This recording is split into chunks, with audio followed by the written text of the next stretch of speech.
Okay, I believe. There we go. We should be good on YouTube. I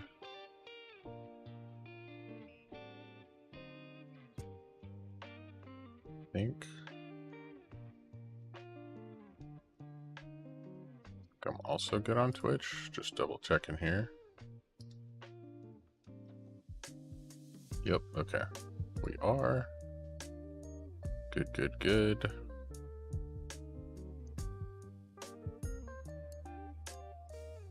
Okay. And Minnie Shinny Kitten, welcome. I see you're already chatting away.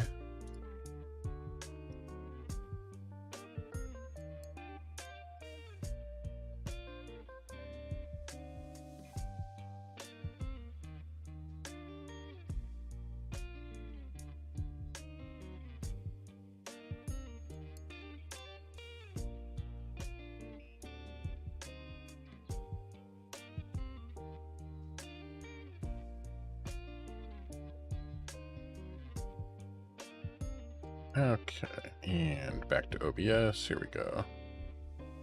You saw other people were waiting for it to start? Oh, neat. I don't know exactly how that works. I know since I schedule it, people can have it like open like you were. No, excuse me. But I don't know. I don't know all the details on how that all works and stuff. So, okay. I believe I have everything set up. Let's go ahead and switch over to the painting camera and get some stuff ready. So I've got a whole host of Wookiees to paint.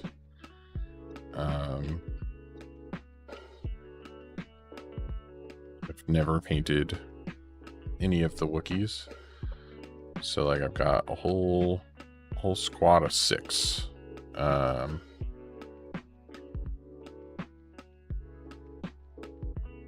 Mama Anna Latte. Welcome. Look at that haircut. That's right, Garrick. I did get a haircut. That's right. You missed the last stream. Because I actually got my haircut like almost 2 weeks ago. What a nice forehead you have. What a nice compliment. That is not backhanded in any way, shape, or form. And I can't read the chat at all without my glasses. So, anything you say at this point, I won't be able to see until I put my glasses back on. But there was a big smudge because I just got done snuggling my son in bed. And he smudged them with his hand. So I'm trying to get some smudginess, some baby hand grease off my glasses. That's better. Is it perfect? No, but it's a Shinigami. It sure is. You there is here. How's it going? Let's see. What else? Scroll down. It says people watching or people waiting. Oh, that's neat. Okay. I did not receive a personalized, individualized invite. That's true. That's true. I've always wanted to try painting one, but I won't use them. You know, your Mama Anna Latte. Okay. I'm gonna like get tongue twisted trying to say your name. I apologize. So I might just call you Anna Latte for short. There's a lot of stuff that I paint that I don't actually use. Let me go ahead and switch to the double zoom here real quick. It's Annalyn. Okay, that makes so much more sense. Welcome to the stream, Annalyn. Welcome. But yes, we're going to be painting some Wookiees. But yeah, I paint a lot of stuff that I don't actually use. I do try to use a lot of the stuff that I paint, but there is definitely stuff that I paint just to paint because I enjoy painting. Monogram the invite for me on a towel, please. I won't be doing that, Garrick. I'm like, you know who that is. I'm pretty sure I would have known who it was. What? No, I totally saw your forehead comment. Oh, wait. No, there were 2 forehead comments. Anthony, I'm skipping your comments. I thought about it when you said that, but I wasn't positive, because that's also what you said on Facebook. And it like briefly encountered my brain space, and then it gone. But also, I don't see your profile picture in my... I have like a chat app thing that like shows me who's talking, and all it really does is tell me if they're on YouTube or if they're on Twitch. So I don't always know who it is right away. But I also have the YouTube chat up separate, and I can see your profile picture there. I just wasn't looking at that chat. That probably would have helped if I would have looked at that one. So yeah, anyways, we got a bunch of Wookiees. There's a bunch of different ones. I'm probably going to start with this little running guy, but this guy's got like a little pistol and a shield. I also really enjoy this guy who's got like 2 swords. He's all angry. And I believe in Legion that 3 Wookiees is like the base squad. So like this would be like the squad of Wookiees. And then you can add like a heavy weapons guy. So you could add like the one with the Wookiee bowcaster. Or you can add, I think they call this one like the Wookiee long gun or something like that.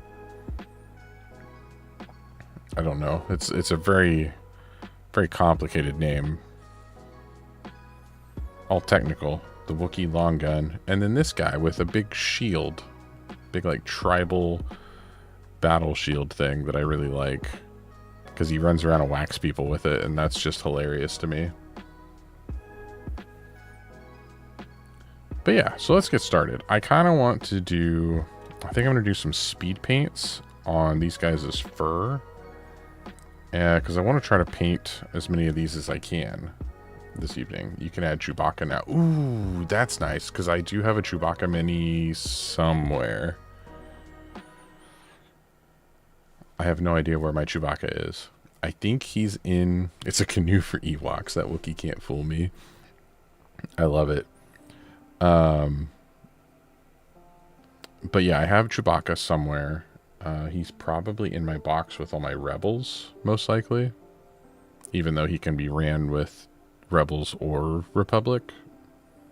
My son is watching. Good, good. I'm glad my 2-year-old is watching. My daughter is also watching. They're both here.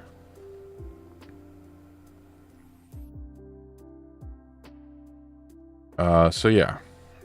This guy's got a little skirt, too. And he's got a pistol on his belt.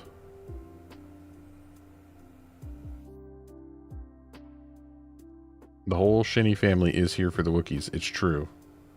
You there is here. It is very true. The whole Shinny family is here.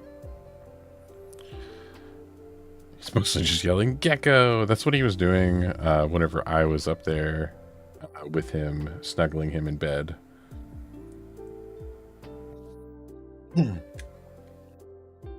Okay, so I think one of the Wookiees, I want to paint his fur in this like really dark gray. But I think a lot of them are going to be like various shades of brown. But I really only have a couple. I mean, I could probably use like warrior skin, even though it's a skin tone, it would probably work. And then I definitely don't want to use something like Crusader skin. That would be way too light. Noble skin might work. It says dark brown, but this... This really just looks like a dark gray to me. I mean, I guess side by side, there's maybe a hint of red to it, but this one also is like, there's a hint of like blue in this one.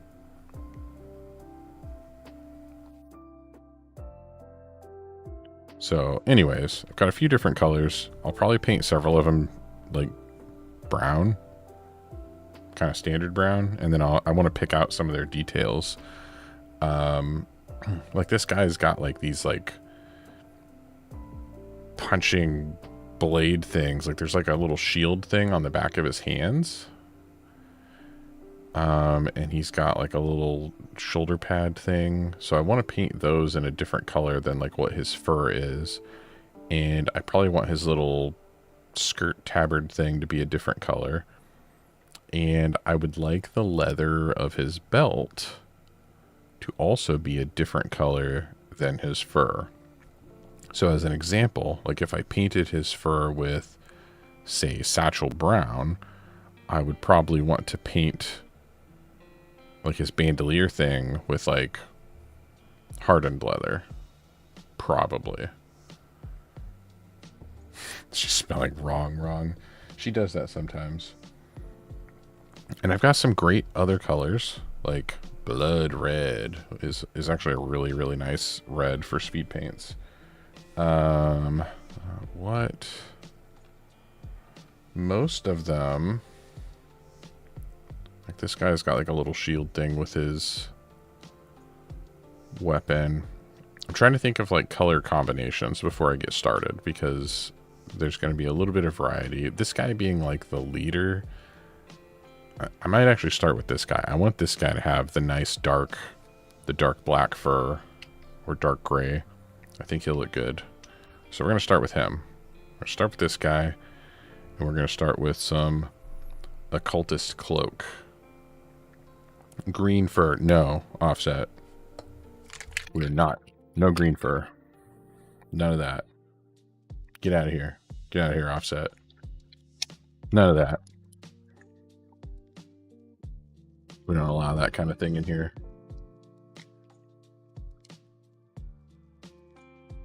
Shaking up my paint.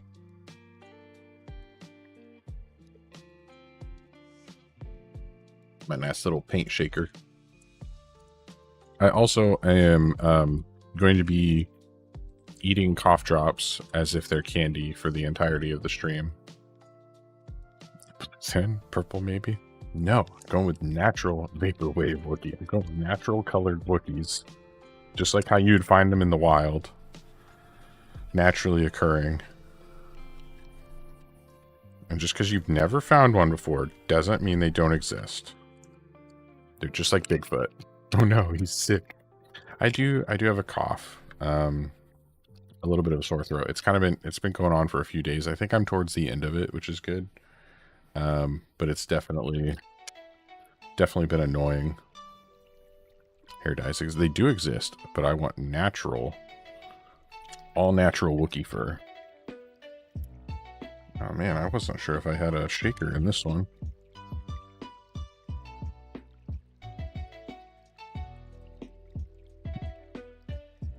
What do you mean I've never found a Wookiee? What was that thing I found then? Maybe a Sasquatch? I mean, you might have found a Wookiee. I was just saying, if you are going to tell me you've never found one, that it doesn't mean they don't exist. But if you have found one, that's fine too. Just don't make it mad. They might rip your arms out of their sockets. Confirmed, all Wookiees have souls. No redheads. I don't think I've ever seen a redheaded Wookiee. Okay, so I'm going to start with his leather bits.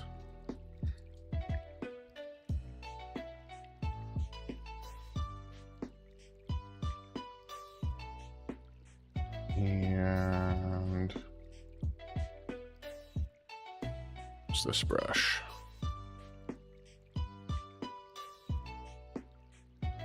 I don't use speed paints a whole lot. these days, and it kind of makes me sad because I do really like speed paints.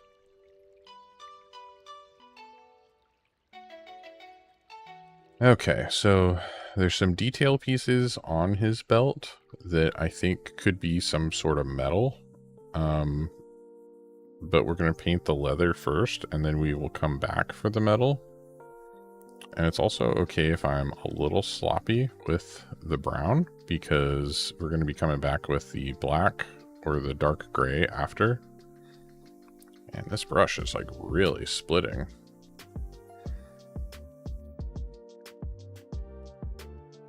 Maybe I won't be using this one. Like, it should be fine for this, but it's going to be like really annoying for some of the other bits later. I must have not washed this one very well last time I used it. Might have some paint up in the ferrule. The Wookiees had a lot with red hair, did they? Okay. I was trying to think, like, there's that scene with like a whole bunch of them celebrating on like Kashyyyk. I think it's when Yoda's there with them. And I remember seeing like a variety of browns and stuff, but I do not remember any redheaded Wookiees.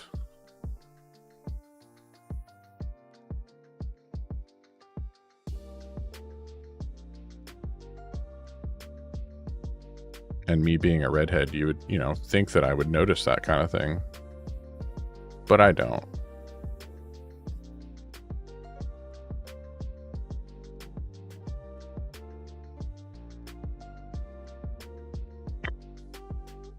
It's true. I've never personally been there. It's always been on my bucket list.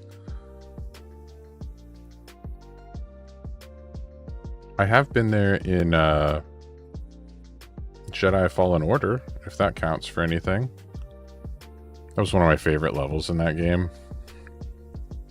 Man, this is like really splitting.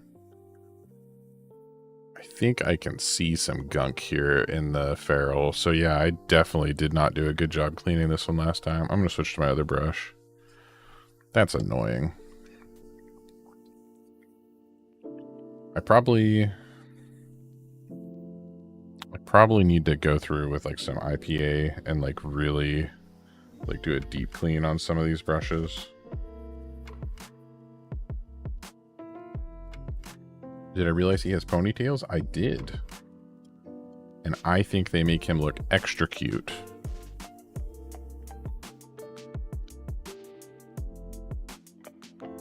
Yes, the Wookiee, not me.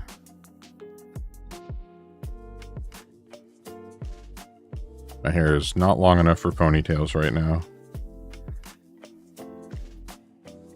It has been in the past, and I did have it in kind of a ponytail for a short while until I was able to go get a haircut again when it was that long.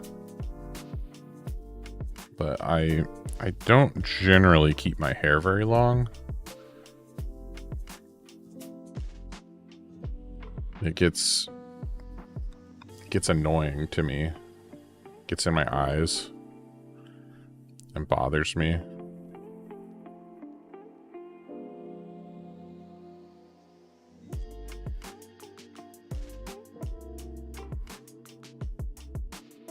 Parts of whatever this chest band thing is probably shouldn't be leather colored, but we're gonna worry about that later.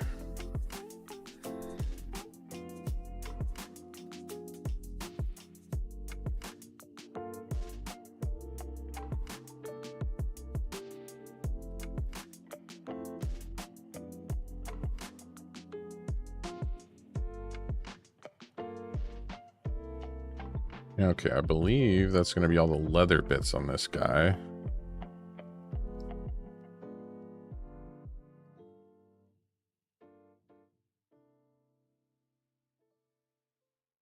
I think it'll also make more sense to go through and batch paint some of these guys, do a few of them at once. Make all the same color.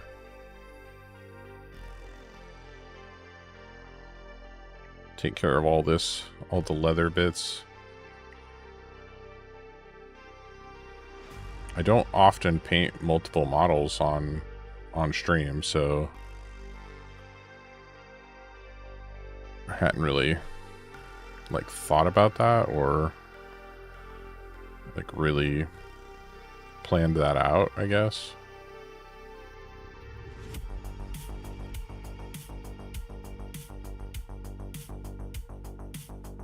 I don't remember which song this is, but I like this one. Protocol? Is that what it says?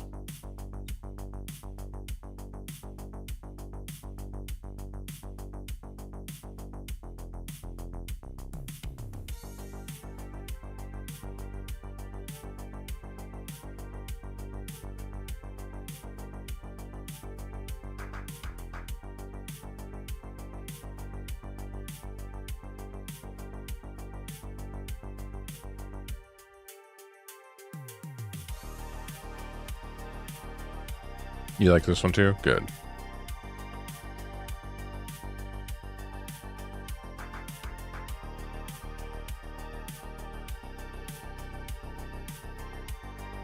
There's a spot I can see, but I can't.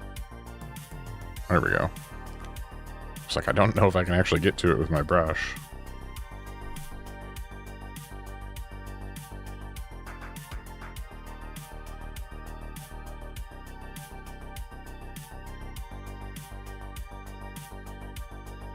You know what? Since Offset wanted some green,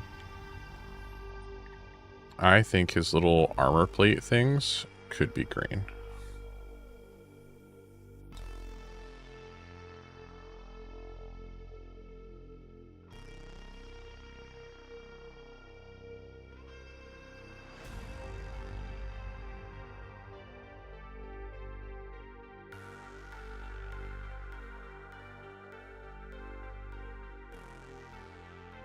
I bet his little holster for his gun.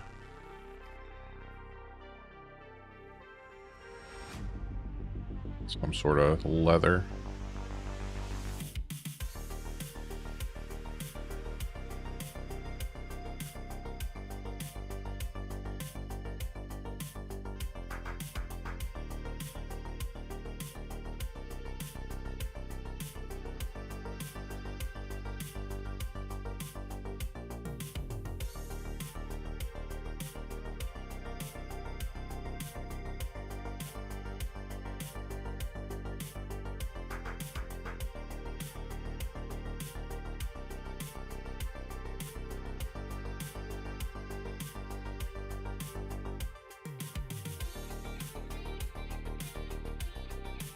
All right.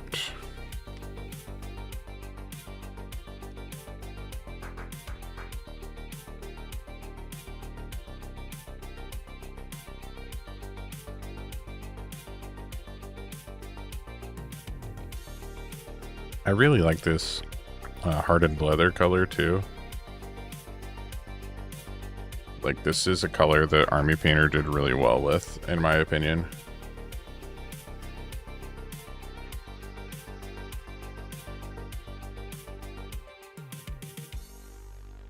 Especially as a speed paint.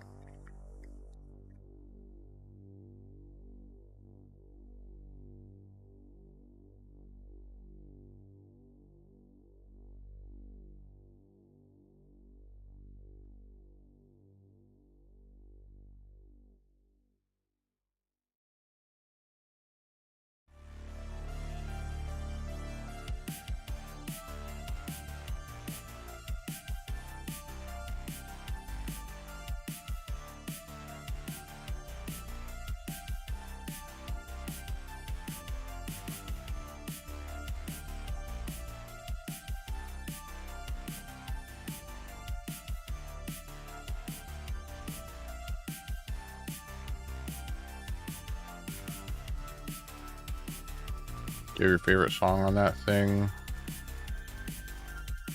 The one you showed me a few weeks ago or days ago, the one you showed me on your phone. No.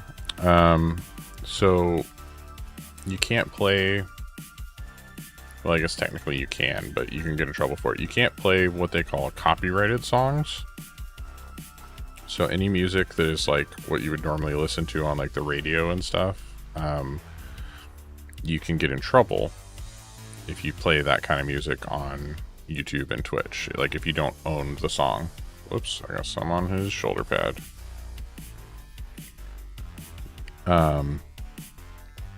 Like if you're not the person who made the song, basically.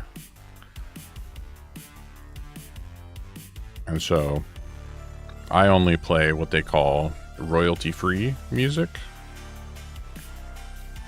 And a while back, I found this guy named Harris Heller. He makes a lot of YouTube content and Twitch content. Like, there's a lot of stuff for, like, you know, he does tips and tricks for, like, creating your channel and growing and, like, I don't know, all sorts of stuff. But one of the things that he did was he invested a lot of time and money into creating a bunch of music, like this song that we're listening to now, that is absolutely free for anyone to use if they want to stream or make videos or whatever. And I think that that is really, really cool that he did that. And so I use his music a lot.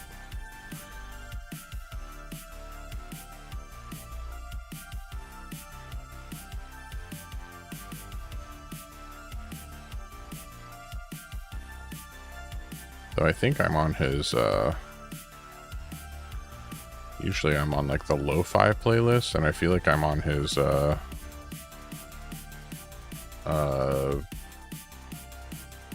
don't know which playlist this would be, but it doesn't feel very lo-fi.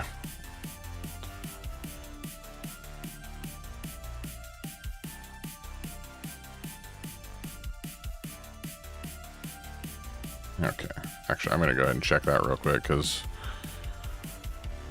I think this is the wrong playlist. It's still like the safe music, but I have one that's yeah, this is the synthwave playlist. Why are we on synthwave? I like the synthwave stuff, but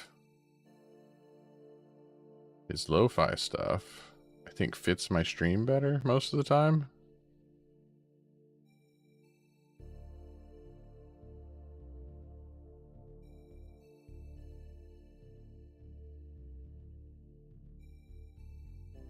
Here, we'll do some ambient gold while I expand that out. Okay. I don't know why it switched playlists, like why it was on the wrong one. Can he have green hair? I don't mean fur, I mean hair. Like his braids or something? Like maybe he dyed them? Maybe. We might be able to do something like that.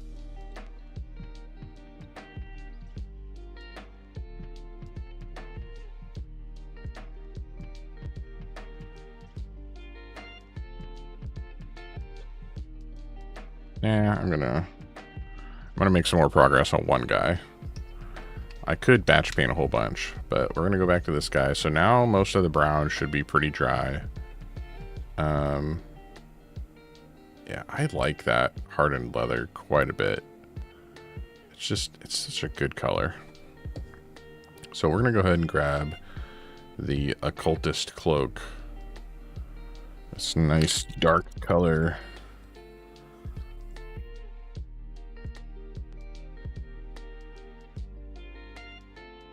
Just grabbed like 4 drops, and that's probably way too much.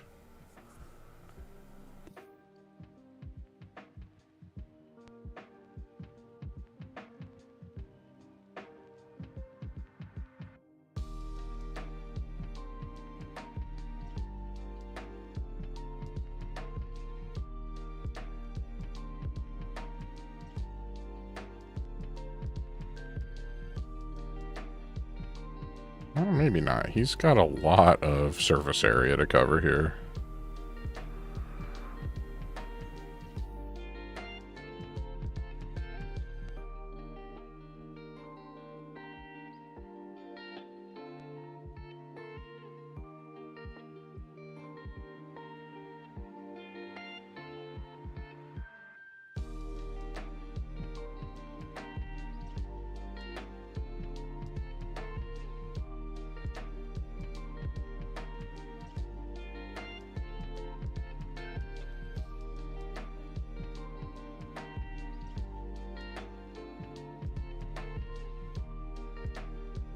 I really like this occultist cloak too. This was one, like, it didn't come in like my starter set.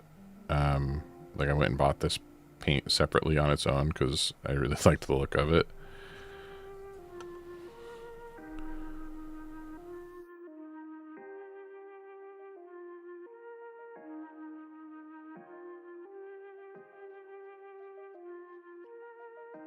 Okay, so now I gotta be a little bit more careful.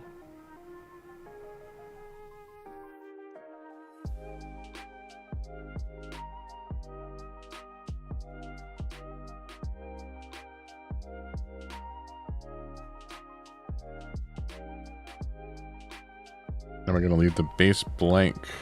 Charlie Brill, I will not.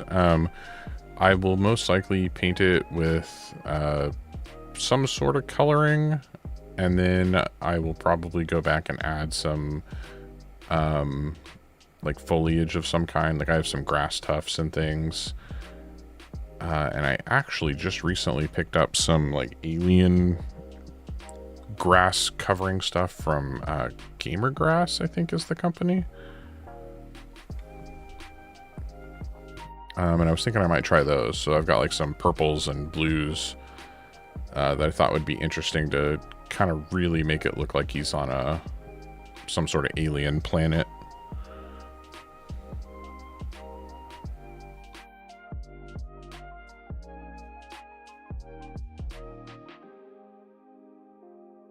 But I do often start with a more blank base like this, and then I go back and add details later. I haven't really figured out a good way to, like, texture my bases, and a lot of my minis I had, like, built and primed a long time ago, like, before I really knew what I was doing, so I didn't really know that I should be like adding texture to the base before painting, if that makes sense.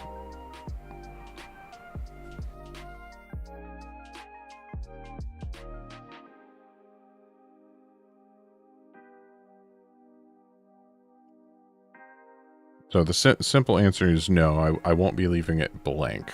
But I'm not necessarily doing it in like the order that a lot of painters or YouTubers would have done.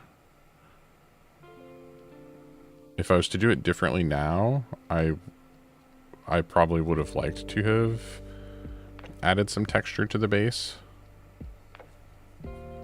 beforehand, but I had built and primed this guy, honestly, probably 2 or 3 years ago.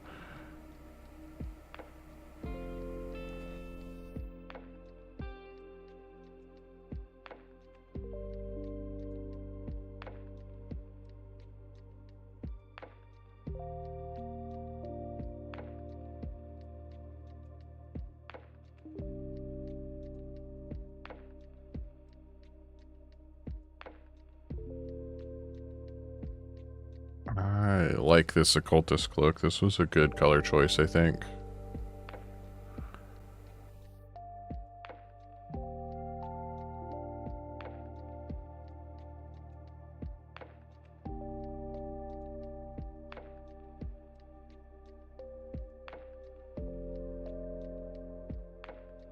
And I may come back over it later with like a dry brush or something to add maybe like some hints of gray, some sort of, I don't know, some sort of highlights.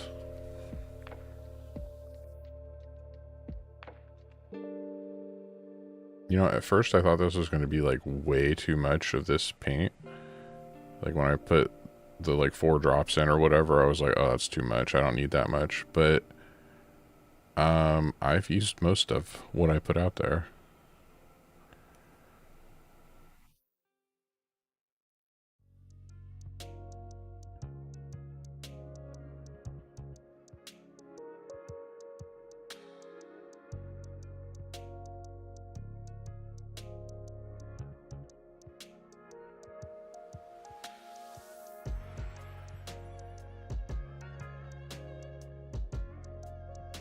I don't want to get it on his teeth and like his lips. I'm trying to keep those parts like unpainted at the moment.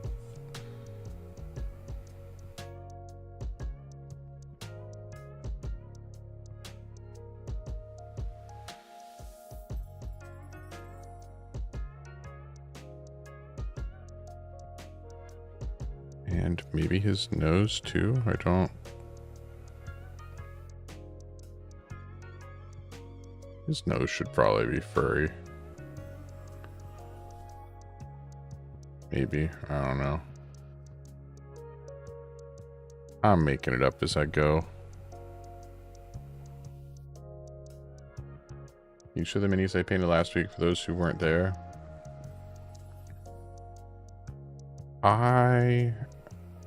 I can, but you're gonna have to give me a minute.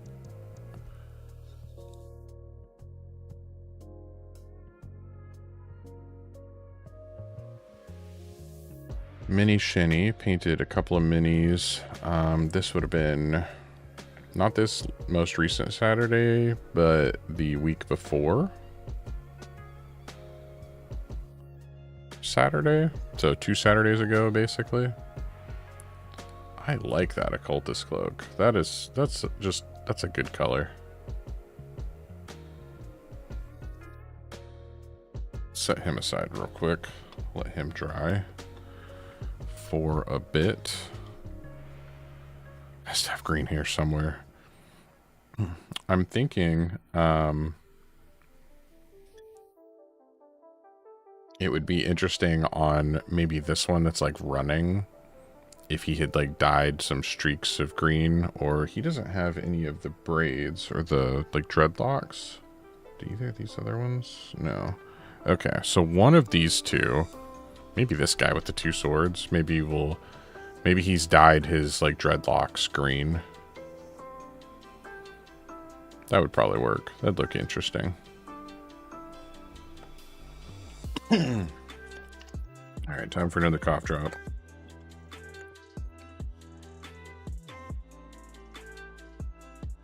And while that guy is drying, and while I'm grabbing this, let me see. I'm gonna grab some of the minis that she painted 2 Saturdays ago.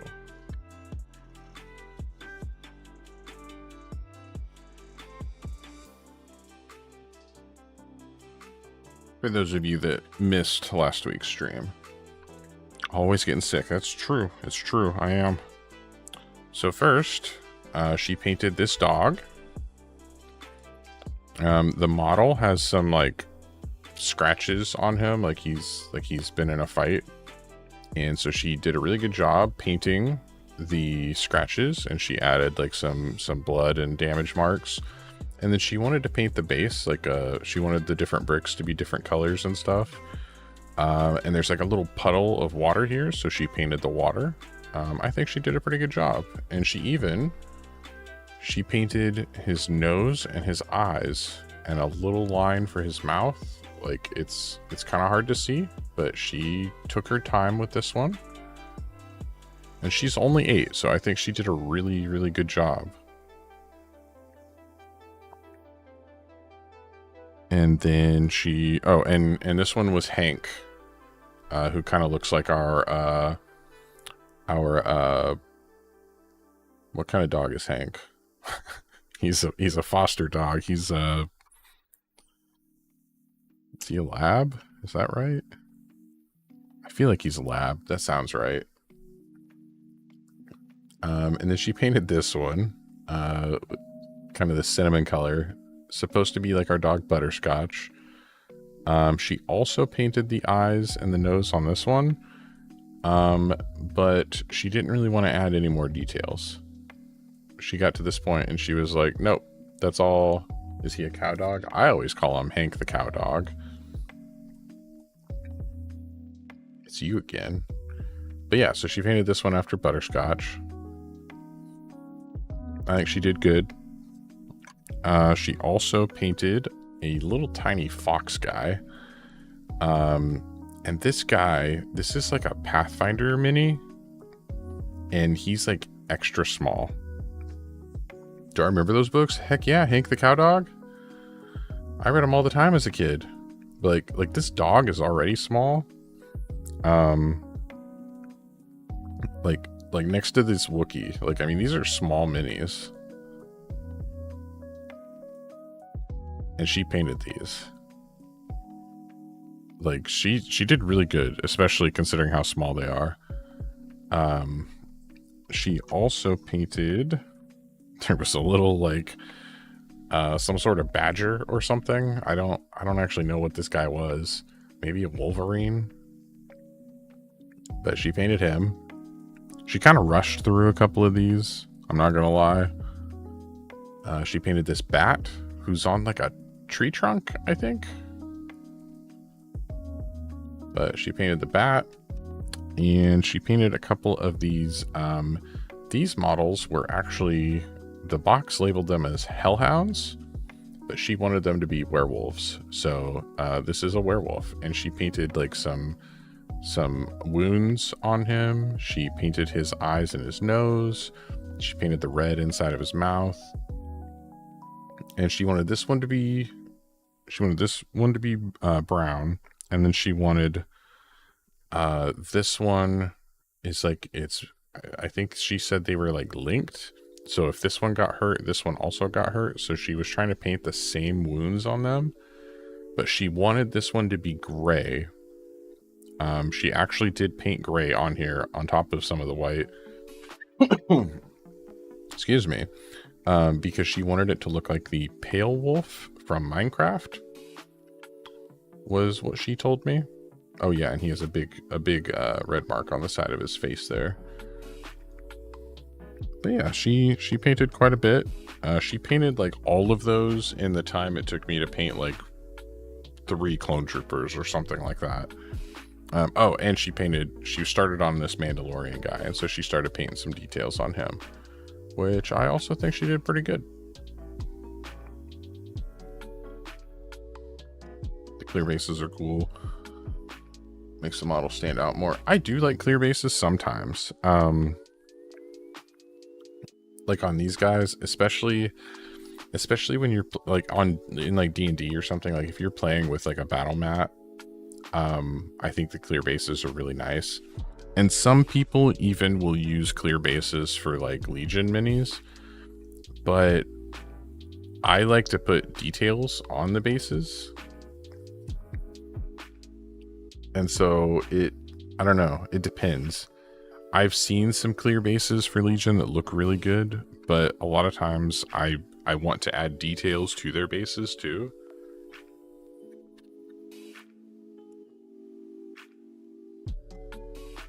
His name is Lollipop the Badger, and the fox is Lava.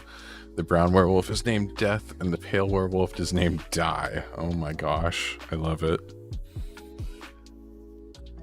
Yeah, for a lot of the 40k ones, like they come with terrain and stuff, or this clone trooper I did recently, like I wanted to add some grass tufts and stuff to it, and I like that. Like and a lot of times I'll try to make the whole squad, at minimum the whole squad, have like similar looking bases. And yeah, there's here a lot of times you can make your whole army match. I'm bad about making the whole army match, but I try to make at least some of them match. Oh, let's switch over to... Okay, let's switch to this guy. So his fur...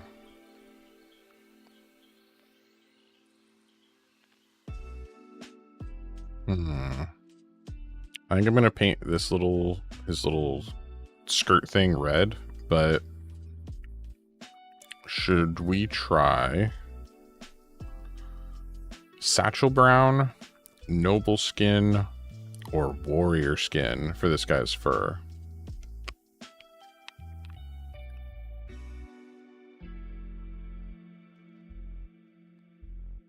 I'm gonna let you guys vote.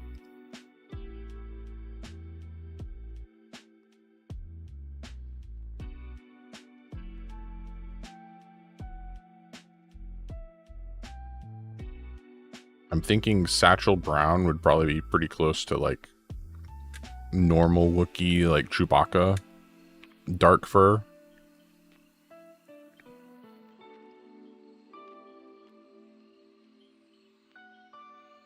One vote for Satchel Brown.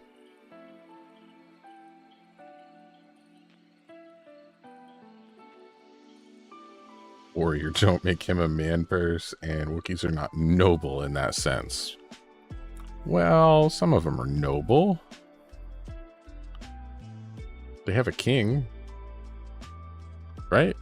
Isn't it King Tarful? Or am I thinking incorrect?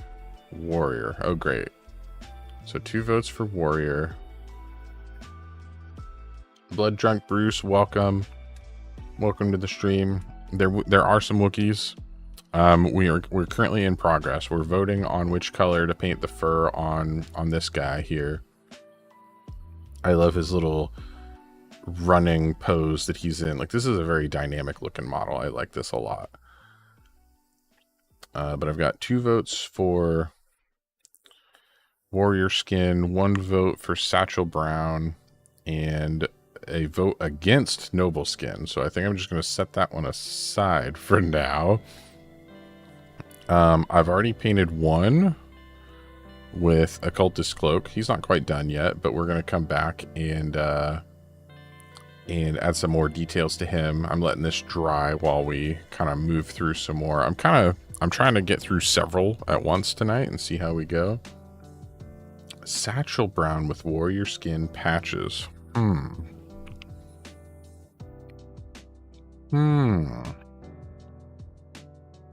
I think that's the best of both worlds, and we will see how I can accomplish this. I'm going to start by shaking up the Warrior Skin, and I think what we'll do is we'll paint those patches first because it's a lighter color. Take a shot of Nuln Oil and let Nurgle take the wheel. Oh man, my Nuln Oil is pretty old at this point. I think I bought that in like 2018, back when I first started painting.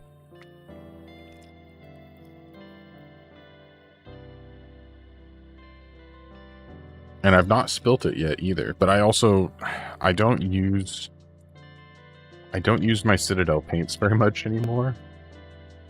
I've kind of moved over to a lot of other stuff.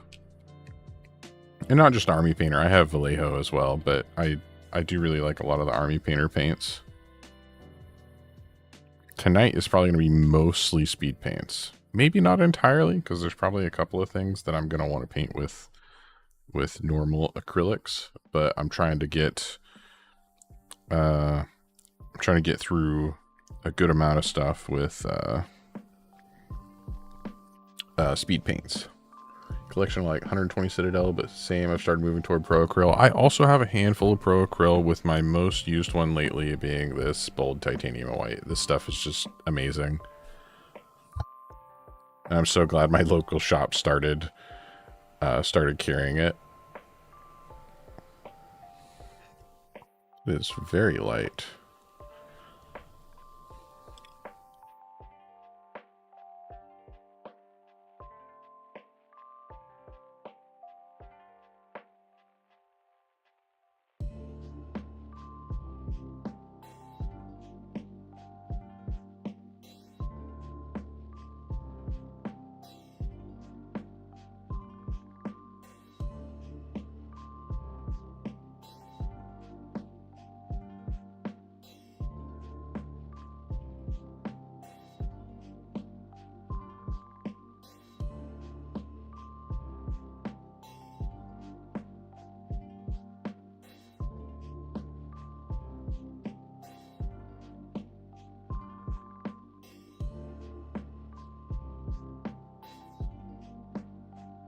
See if I can do the patchwork justice.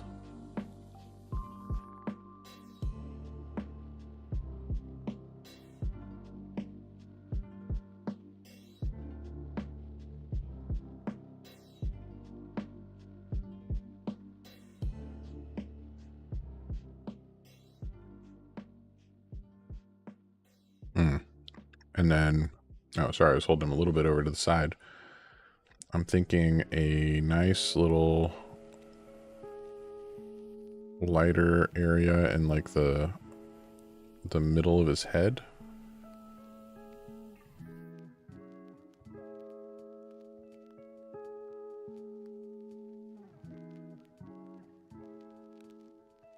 And you know what?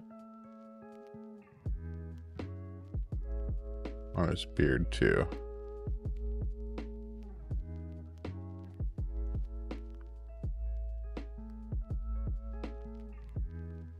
Something like that.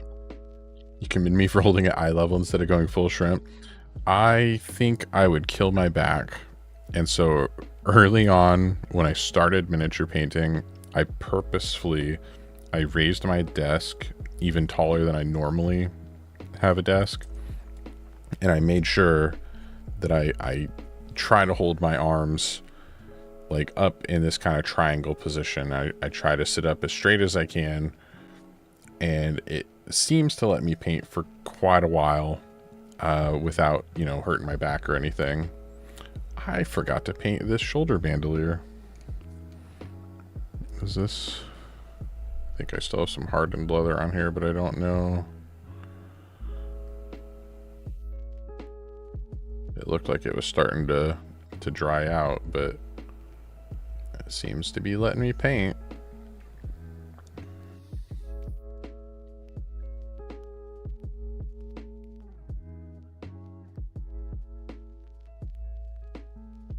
Hardened leather is probably one of my favorite speed paint colors.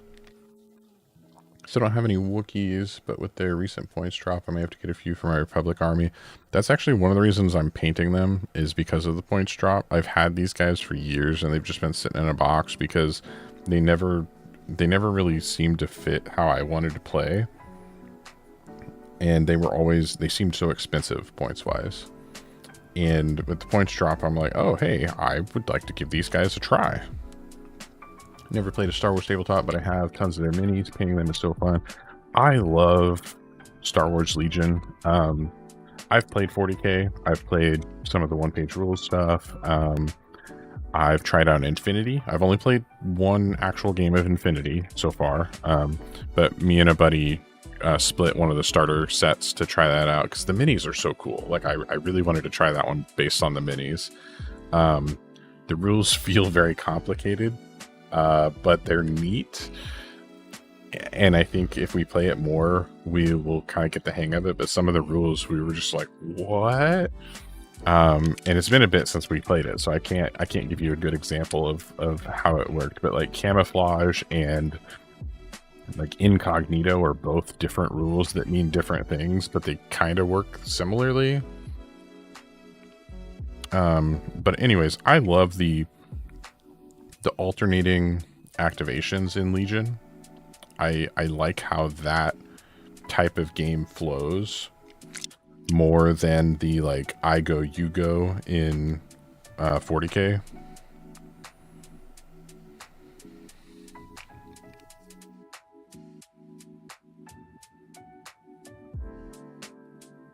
Playing again tonight, weekly Legion night. Gotta throw my B1s out to get hit. Gotta throw them out to get hit, so you can roll those white dice and get a whole bunch of blanks. Pretty sure that's how that works. I've not played droids, but I've played against droids quite a few times, and that seems to be how they work. So I felt watching 40K games. I played a few Lord of the Rings. Oh man, I haven't played that one yet. That's another one that I really am interested in. And even Shinny Wifey is interested in the Lord of the Rings one. But I mean, it's Lord of the Rings. Like, that's just so cool. Like, how can you not be interested in Lord of the Rings? How does that one play? Like, I haven't actually seen it at all. Other than like seeing the minis.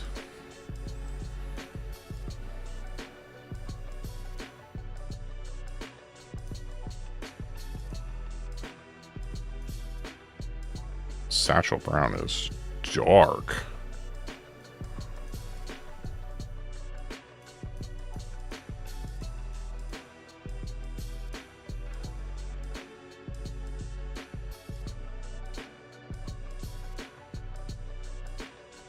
Minis are so simple yet so awesome. Isengard is 10 out of 10.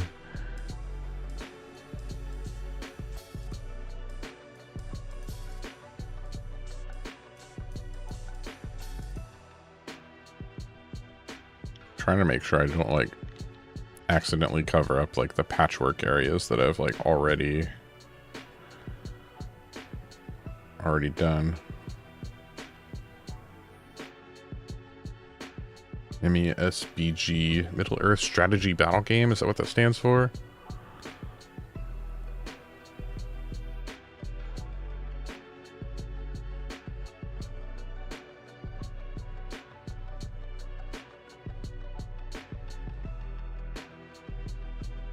Not too complicated really compared to other games. Nice, nice.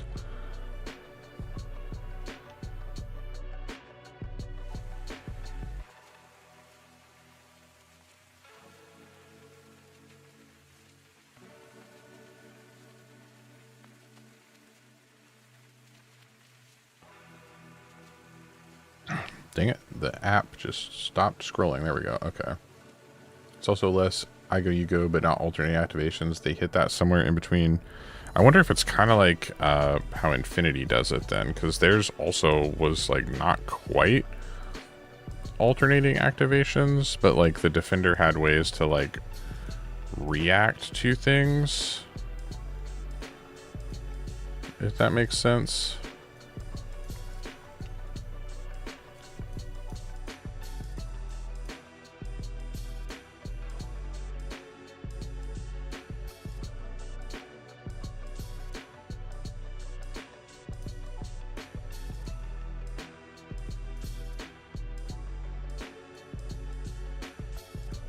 Isengard was what I planned to paint up for my Warhammer Store's annual Armies on Parade, but apparently they aren't doing it this year. Oh, dang. Well, that sucks.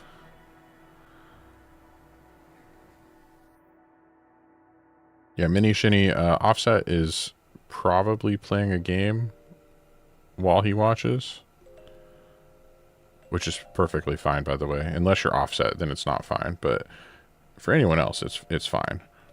But yeah, he tries to watch chat, but sometimes he misses things, so don't get mad at him if he misses something you say.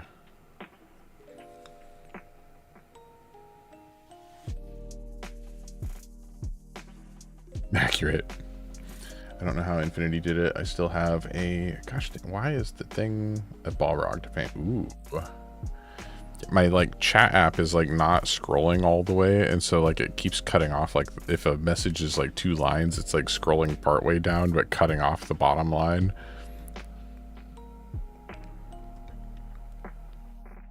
But that's totally on my end. It's my fault, not anything you're doing. Like sometimes it works really well, and then other times it just doesn't scroll enough. And I don't know why.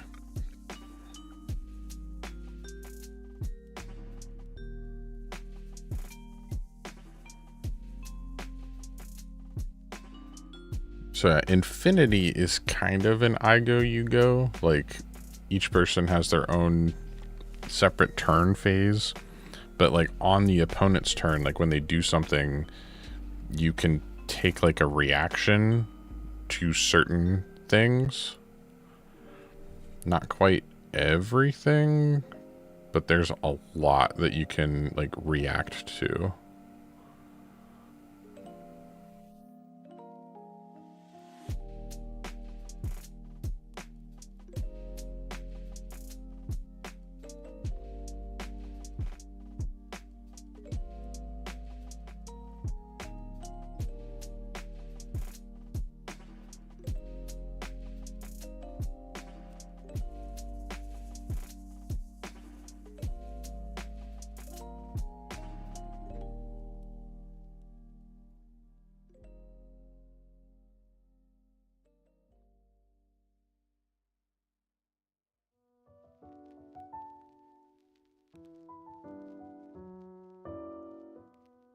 I was asking what everyone's favorite Pokemon. That's a good question. That's a good question, Mini Shinny. My favorite Pokemon is Growlithe. which also for those new to the chat and the stream, Mini Shinny Kitten is my daughter, my 8-year-old daughter. And she loves hanging out in the streams. She loves painting. She paints with me sometimes. Mostly as long as I can get minis ready for her to paint, because she paints way faster than me. And she kind of powers through them sometimes. Sometimes I can get her to really slow down and take her time, but not all the time. So she goes through minis really fast if I let her go at her pace.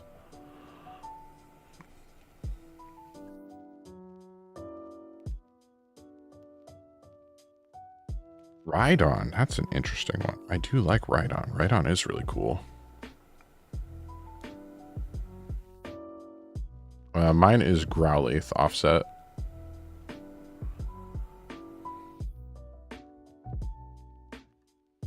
Bulbasaur, that's also a good choice. And everyone's favorite evolution. So her favorite Pokemon is pretty much, well, I don't know if it's her favorite, but like one of her favorites is like Eevee and all of its evolutions.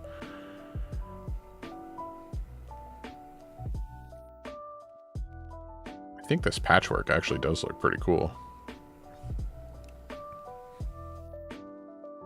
I feel like I'm doing a decent job at making it work.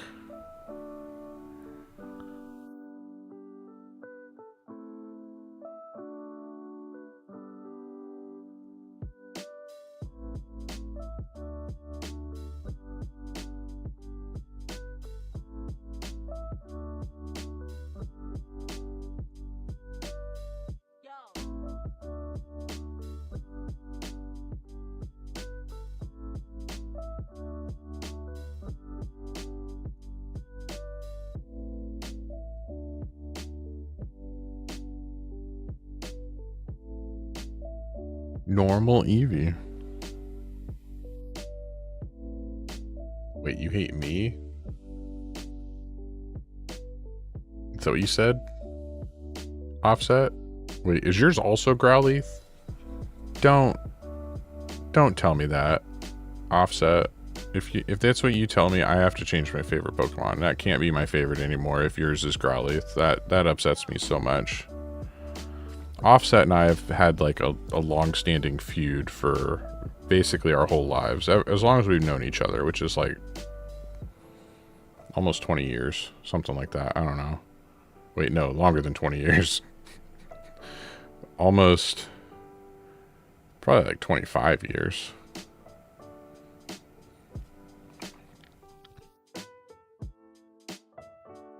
And Paving Mantis, Squirtle for you, also a good choice, Paving Mantis.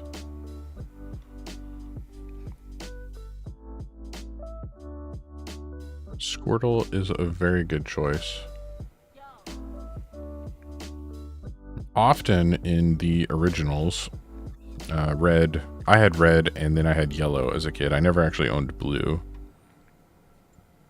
But in the originals, I would usually choose either Charmander or Squirtle as my starter. I don't think I ever chose Bulbasaur. I do like Bulbasaur, like now.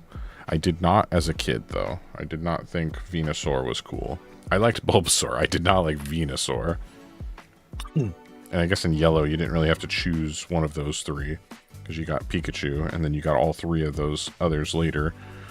But in red, I would usually choose either Charmander or Squirtle. Let's get these dreads.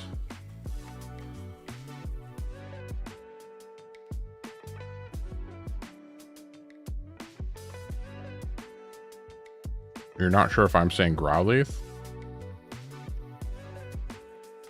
Gosh dang it. Yes, I like Growlithe better than Arcanine. I like Arcanine too, but I like Growlithe better.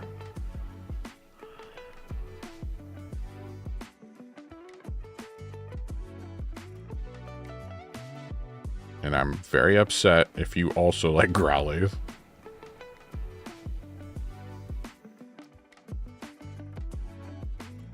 Didn't learn well into adulthood that Bulba Venusaur is literally a toad with a flower sprouting on its back. That's fair. I don't know if that was like as obvious when we were kids, if that makes sense.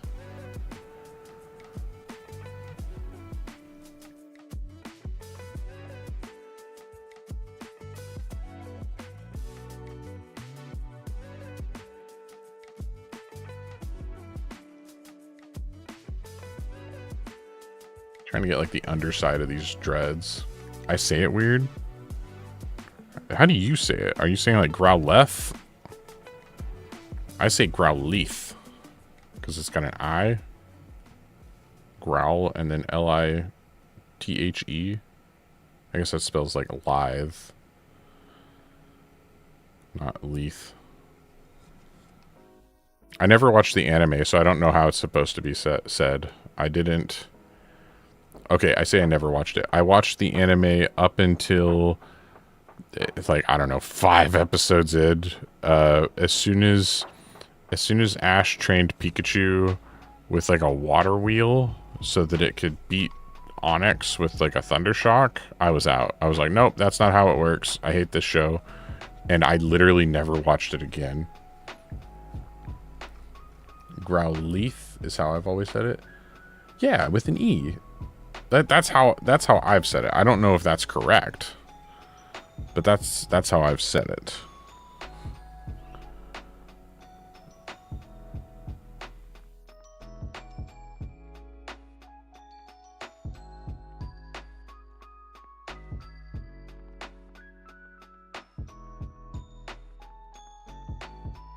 Oh, does it have an eye? I did watch the cartoon. It's knockoff anime, let's be honest. Now, Garrick is saying Growlithe, like now Kith. Is it Growlithe? Yeah, I always said it Growlithe. But again, I never watched the anime, so I don't know how it's supposed to be said. I'm just saying it the way that I thought it was. Yeah, Rule of Cool always wins. He's right. I agree with Blood Drunk Bruce. Rule of Cool wins. No offense, I think he is like a cute.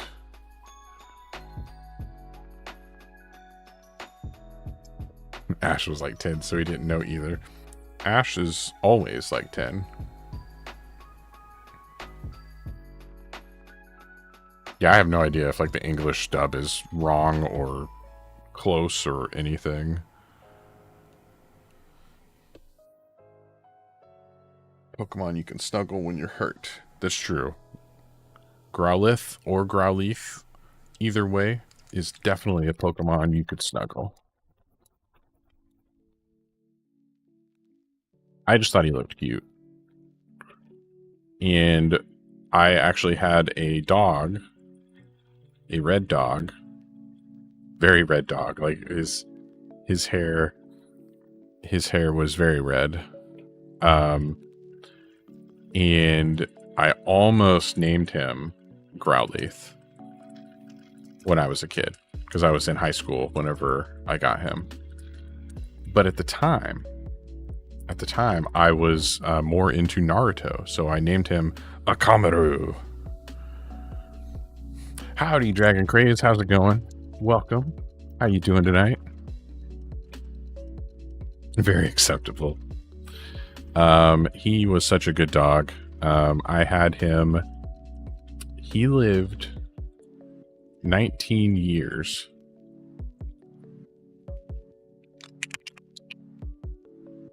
Mini Shinny, I gotta give it to you. Flareon is also pretty cute.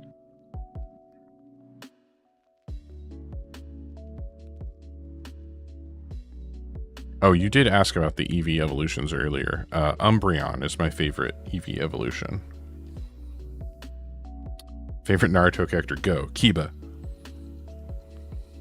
Probably a not popular choice.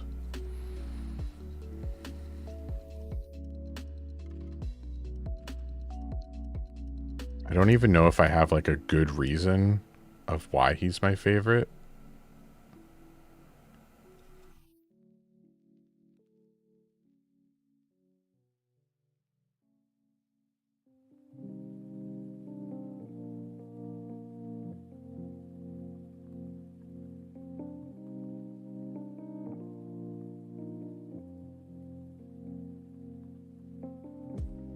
Guess that makes sense with the dog.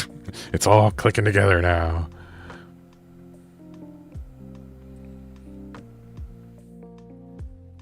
I thought his ability was cool, and I did like that he worked with his dog, and I liked that he could, like, that Akamaru could transform into Kiba, and they would do, like, their, like, twin attacks. Like, I thought that was such a neat little, like, combo. Like, in the grand scheme of things, he's not really that powerful or that good or anything, but I just thought he was cool. Shikamaru is really cool too. Are you talking about my redheaded stepchild? Yes, we were. I brought up how I almost named him Growlithe back in the day. I had considered it, but at the time I was way more into Naruto than I was into Pokemon.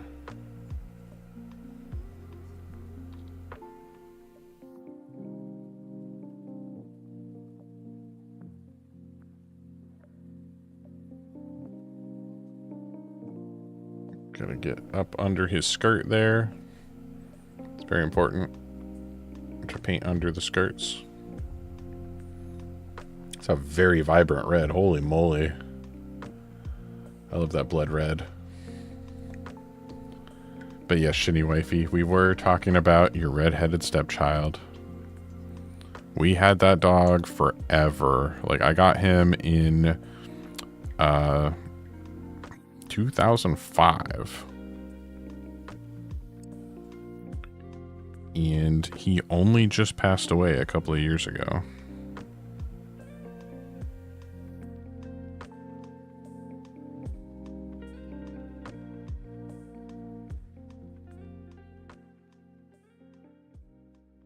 Those who don't know, I am Mini Shinny. She is correct. It's part of her name, but that is my daughter.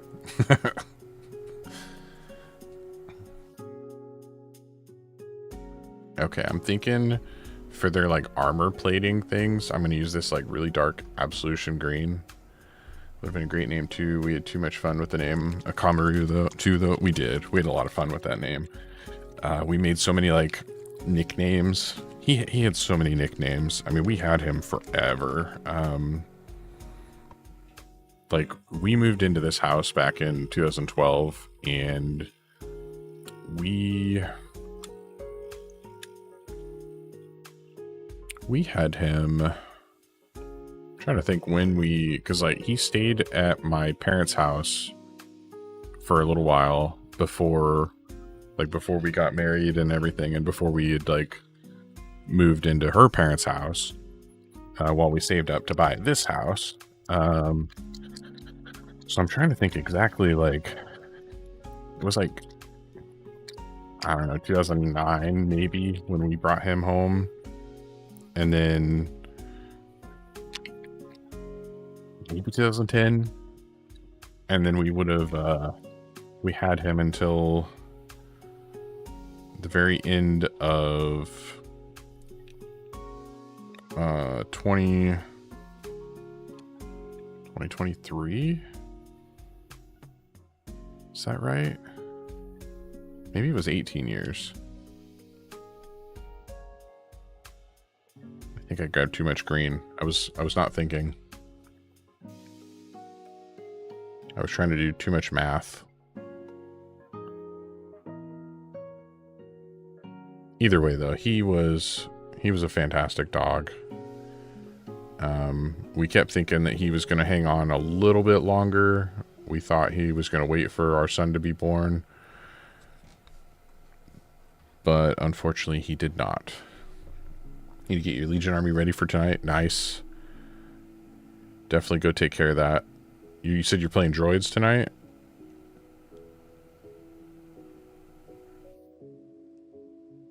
Either way, though, good luck.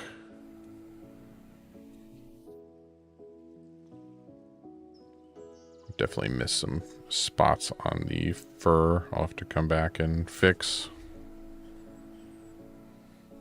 Yeah, I knew we lost him before the miniest shinny, but I could not remember. I was trying to think of timing exactly. It was like October or something. And then he was born in January.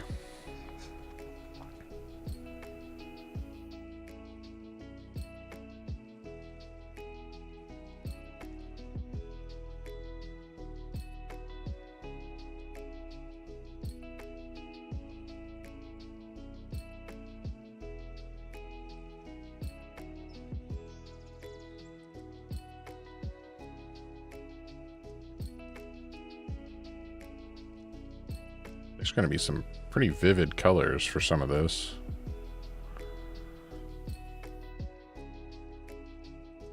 I don't really know what this thing on their chest is, but I'm making it green.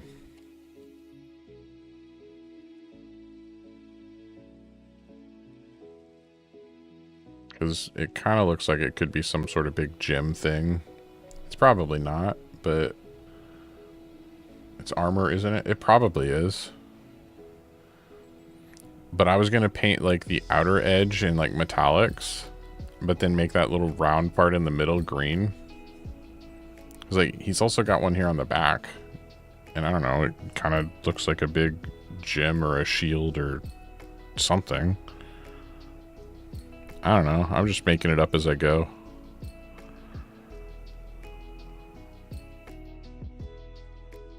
And I thought it'd be a good place to add a little bit more green.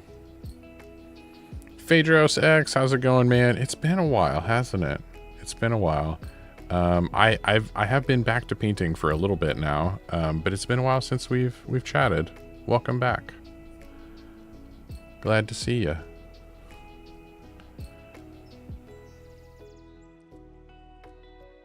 But yeah, that could be a tribal emblem of some kind. I'm going to save the metallics till the very end, though, because I hate getting metallic flakes into my paint water while I'm painting other stuff. Oh, excuse me. Sorry. And it's time for another cough drop. Basically, as soon as I finish one, I need to be grabbing another one. I think I'm at, like, the very end of this cold. I'm hoping it's the end of this cold. But I've had kind of a head cold for a few days, and then kind of a sore throat slash cough for a few days after that. About to build some B2s and then begin the arduous task of priming all of my droids. That does sound a little arduous, not gonna lie. I recently built some B2s as well. Oh no, I don't need this guy right now. I need this guy.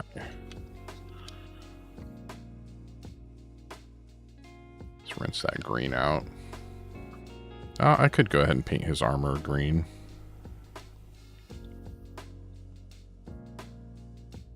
But I'm planning to run a Star Wars Legion Tours of Duty campaign on my YouTube channel. I'm going to try to do a completely, like, solo version of that.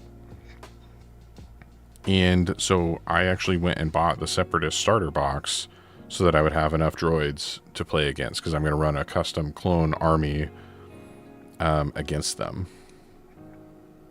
So my army, my clones, will be Tours of Duty, but for the opponents, which I'm going to be kind of using a simple AI, not like actual AI, but like rules for AI. But I'm going to be using, I think Krabok made a system a few years back to be able to practice by yourself. And so if his system is still up to date, or if it needs only minor modifications, I'm planning to kind of use that for the droids rules and basically like how to control them and what to do on their turn and stuff like that. And if not, I'll figure something out But yeah, so I picked up some droids, and I have a lot of painting ahead of me.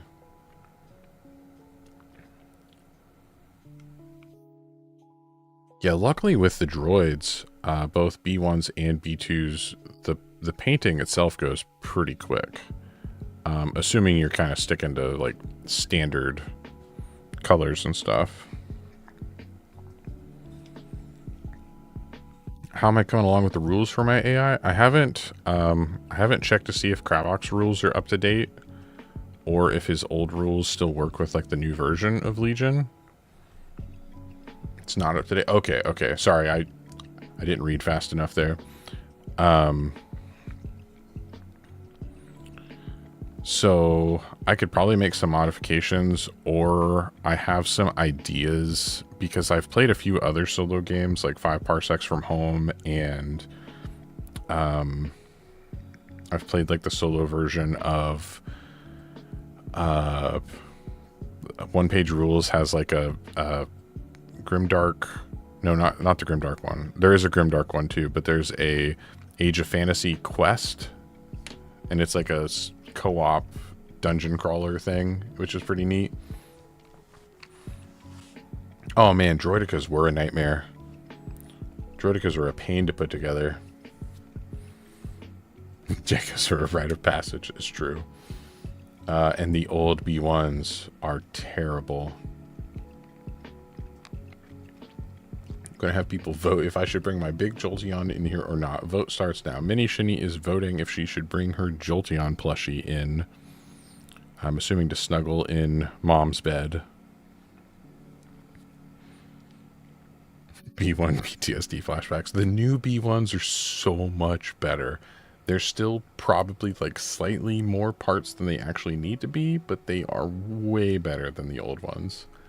Why were their heads like 3 parts on the old ones? Why? Oh, I haven't even tried the Wookiees yet. I haven't picked up that box. Okay, so we did a patchwork with Satchel Brown and warrior skin on this guy, which I do really like how this one is coming out. He's not quite done. There's still more that we can do. But I'm letting some of this dry before I start adding on more colors. This leader guy, he was painted with a cultist cloak for his fur. And we're going to need to go in, and he doesn't really have that many other... I'm thinking he could probably use like a dry brush of like a medium or a light gray to really add some to this. But I really like this shade here.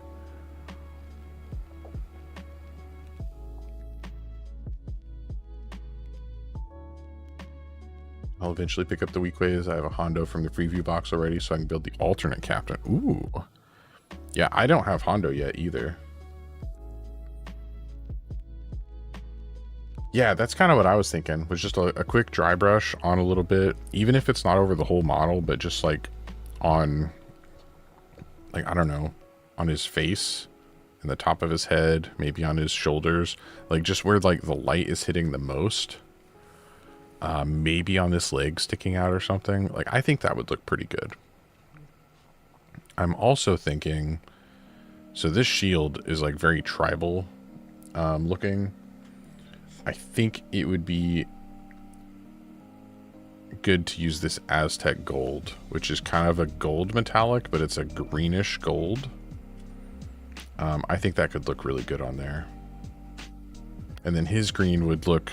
it would stand out from the other guy's greens, but I think it would still look, it would help him match with them. If you don't have Hondo, you have to choose between him or the generic captain, which is not a big deal if you buy 2 boxes. That's true. And if you're planning on running a bunch of pirates, you would probably want 2 boxes minimum anyways. So I could see getting 2 boxes. Okay, what color do I want?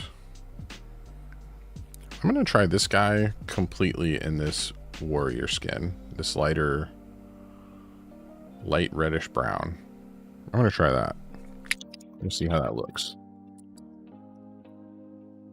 You're gonna play Hondo tonight. Is Hondo, you're running Hondo in your army, or you're playing against him?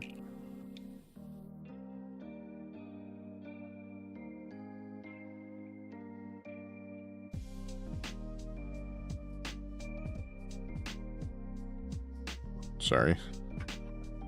There was some like crusty bits of dried paint on the edge of my... You're running him? Nice. I haven't played for a bit. It's I think it was like last... maybe November was the last time I played any Legion. Me and my coworker were playing for a little bit, and we just haven't had a good chance to get together and play for a little while.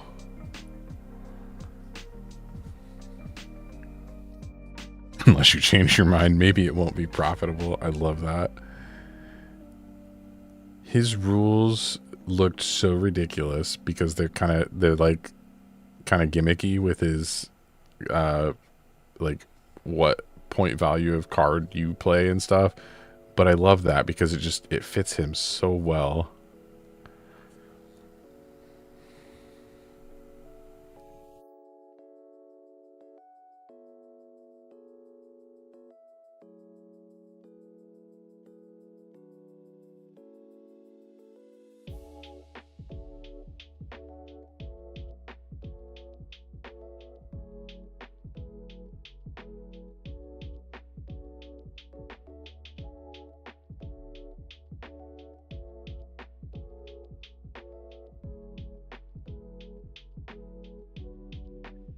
I do like this lighter one too. This warrior skin looks pretty good. You and your friend have been playing it basically every free game day we have in recent months. See, I think part of it too is like I don't really know that many people that play. And I'm going to be very honest. I'm a little bit of an introvert, and I get kind of anxious trying to like play with random people at the local store. I love our local store, but I've also had some like weird experiences with some people there in the past.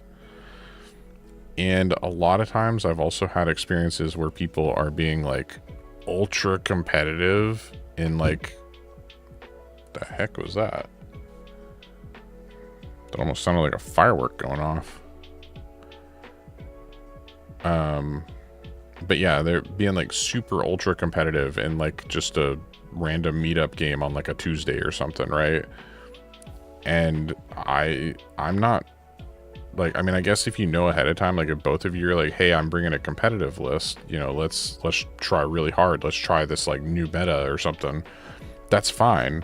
But, or if that's what you're into, you know, that's fine too. But if I don't know you're bringing that and I'm just bringing like a for fun list that isn't very good, I'm probably not going to have a very good night.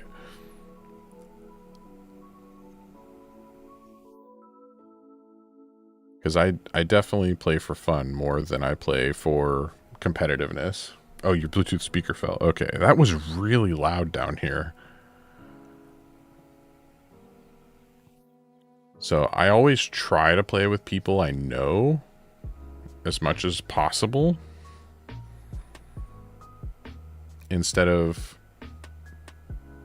I don't know, strangers at the store. And I mean, I know if I eventually play with them and get to know them, you know, it'll probably be fine. But I also don't want to. Like I said, I'm kind of an introvert, and it's my choice. I don't want to. You can't make me.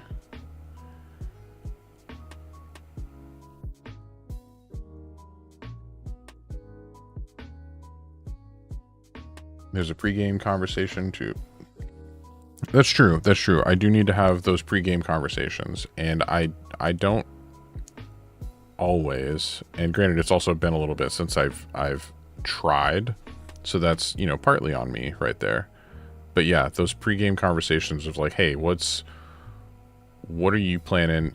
Like, I don't know. And if they're like, oh, I don't want to tell you my plans or my secret or whatever, then I probably don't want to play with that person, because they're probably just trying to do some weird strategy or trick to beat me easy or something. I don't know.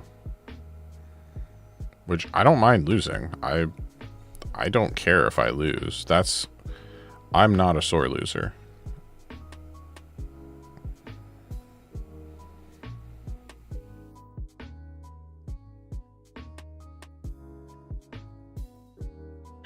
Oh, and I missed what you said, Blood Drunk. I'm sorry. You want to play it, but no desire to interact with other people playing. That's also kind of it.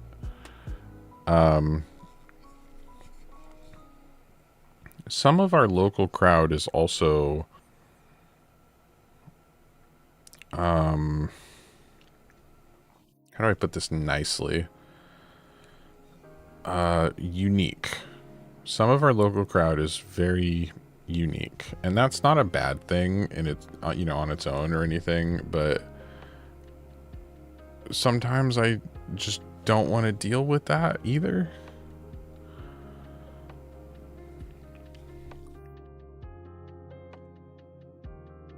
Can confirm he loses a lot.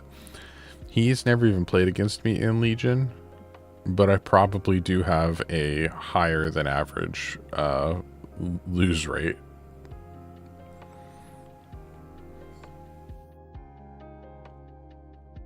But he has played with me in a lot of other games, not tabletop games necessarily, but just we play a lot of games together. I've known Offset a very long time. Too long. I almost always trade lists with my friend or opponent. See, I like that. And anytime when I'm playing with my friend, I will always like let him know ahead of time, like, here's what I'm planning on. I wasn't talking about Legion. I didn't think so. But I always tell them, what I'm planning on bringing, what I'm thinking about. If they want to see my list or if they have any questions, I will gladly answer it beforehand. And then also, like, when we show up at the game, I explain, like, here's what I'm bringing. I've got, 2 of this unit and 3 of this unit and whatever. And, I tell them ahead of time, like, hey, I have this trick that, I'm gonna try it, or like this unit can do this, so make sure you watch out for it, or something like that. Or like if I'm playing clones and I bring ARC troopers, it's like, hey, my ARC troopers can charge, just remember that, because they can double move into melee and still shoot you, because they do that. And so I try to remind them of some of those kinds of things, especially because we don't play all the time. We switch between games. Me and my buddies, like I said, we play Infinity, we play Legion. I haven't played 40k in a while, but we used to. We play some one-page rules stuff. We've switched between both fantasy and sci-fi one-page rules, like all sorts of stuff. And so I always try to remind my opponent of things that my army can do. If you want to avoid randos, get a force and an op 4 to play against, then find a friend and teach them. I have another buddy who is a gamer, doesn't have much interest in Star Wars or buying a whole army and such, but he's happy to learn and play the game with me. And see, I definitely have a few friends that I can probably get them to play it once or twice with me at minimum. But I think a lot of it too, like a lot of friends don't necessarily want to get invested in all of the minis and the painting and like the hobby side of it, which is fine. I get that. And so with Legion especially, I actually own, I don't have them all painted yet, but I probably own enough of every faction to have a small army, so that if a friend wanted to try it or play, like, I've got stuff they can borrow if they want to play it with me. It's kind of what I'm doing with Middle Earth strategy battle game. A friend and I, who commissioned me to paint his minis, are playing once a month or so and slowly learning the games we play. Nice. See, I like that.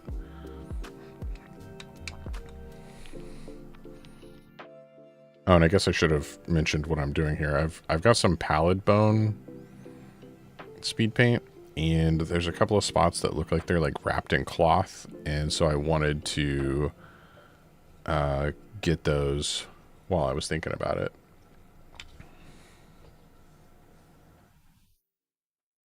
Is this guy? I think so. Yeah, he's got some on his little holster here. Undiagnosed ADHD, I think. Will get bored with it too quick, even if I still like it. That's also fair. I think you would really like the actual gameplay offset, but I could 100% see you getting, like, you start getting into the game or the models and stuff, and then you get distracted and then either forget about it or just kind of lose interest.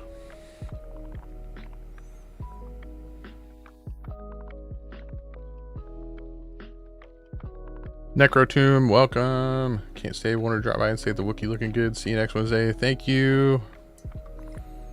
Have a good night. Currently, I do. Blood Drunk Bruce, I only stream on Wednesdays. I hydrate before you fall asleep. Okay, Mini Shinny. Hold on 1 second. I have my Shinny. Hold on, I gotta zoom out for this one. My Shinny's Tabletop Adventures water bottle. Yay!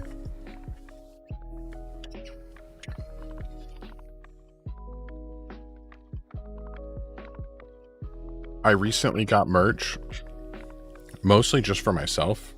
Like, I bought, my whole family now has shirts, and we love them. We all wore them one day together, because it was just so much fun. Shinny wifey with the hydrate. You know what? I'll do a double hydrate. But yes, on Wednesdays I stream. I'd love to do it more often, but at the moment, with work and family commitment and everything, like, I don't want to take away too many evenings from my kids and stuff, and so I'll do a triple if the wife tells me to. That's true, 100% true. Oh my gosh, and a stretch. Okay, hold on. I don't know if you guys heard that, but that was a good pop. I forgot I had some of these rewards enabled.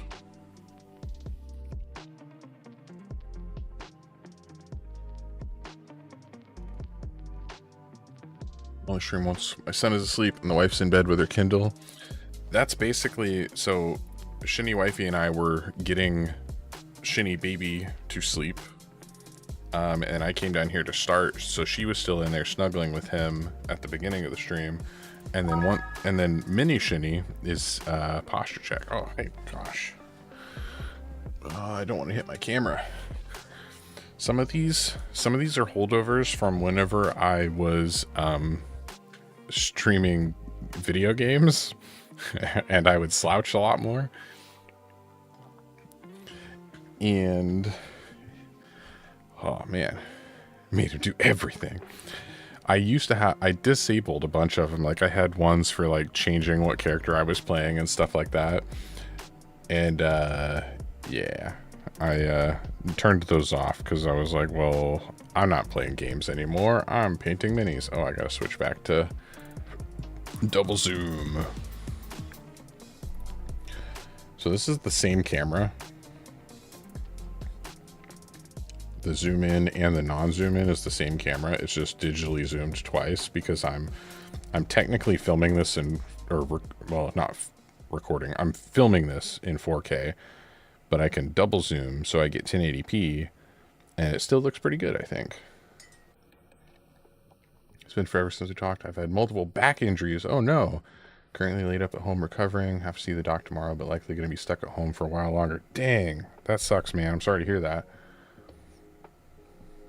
To change mini for a huge, like, just be in the middle of painting a mini and then someone pays like thousands of points to just be like, nope, you're painting something else now.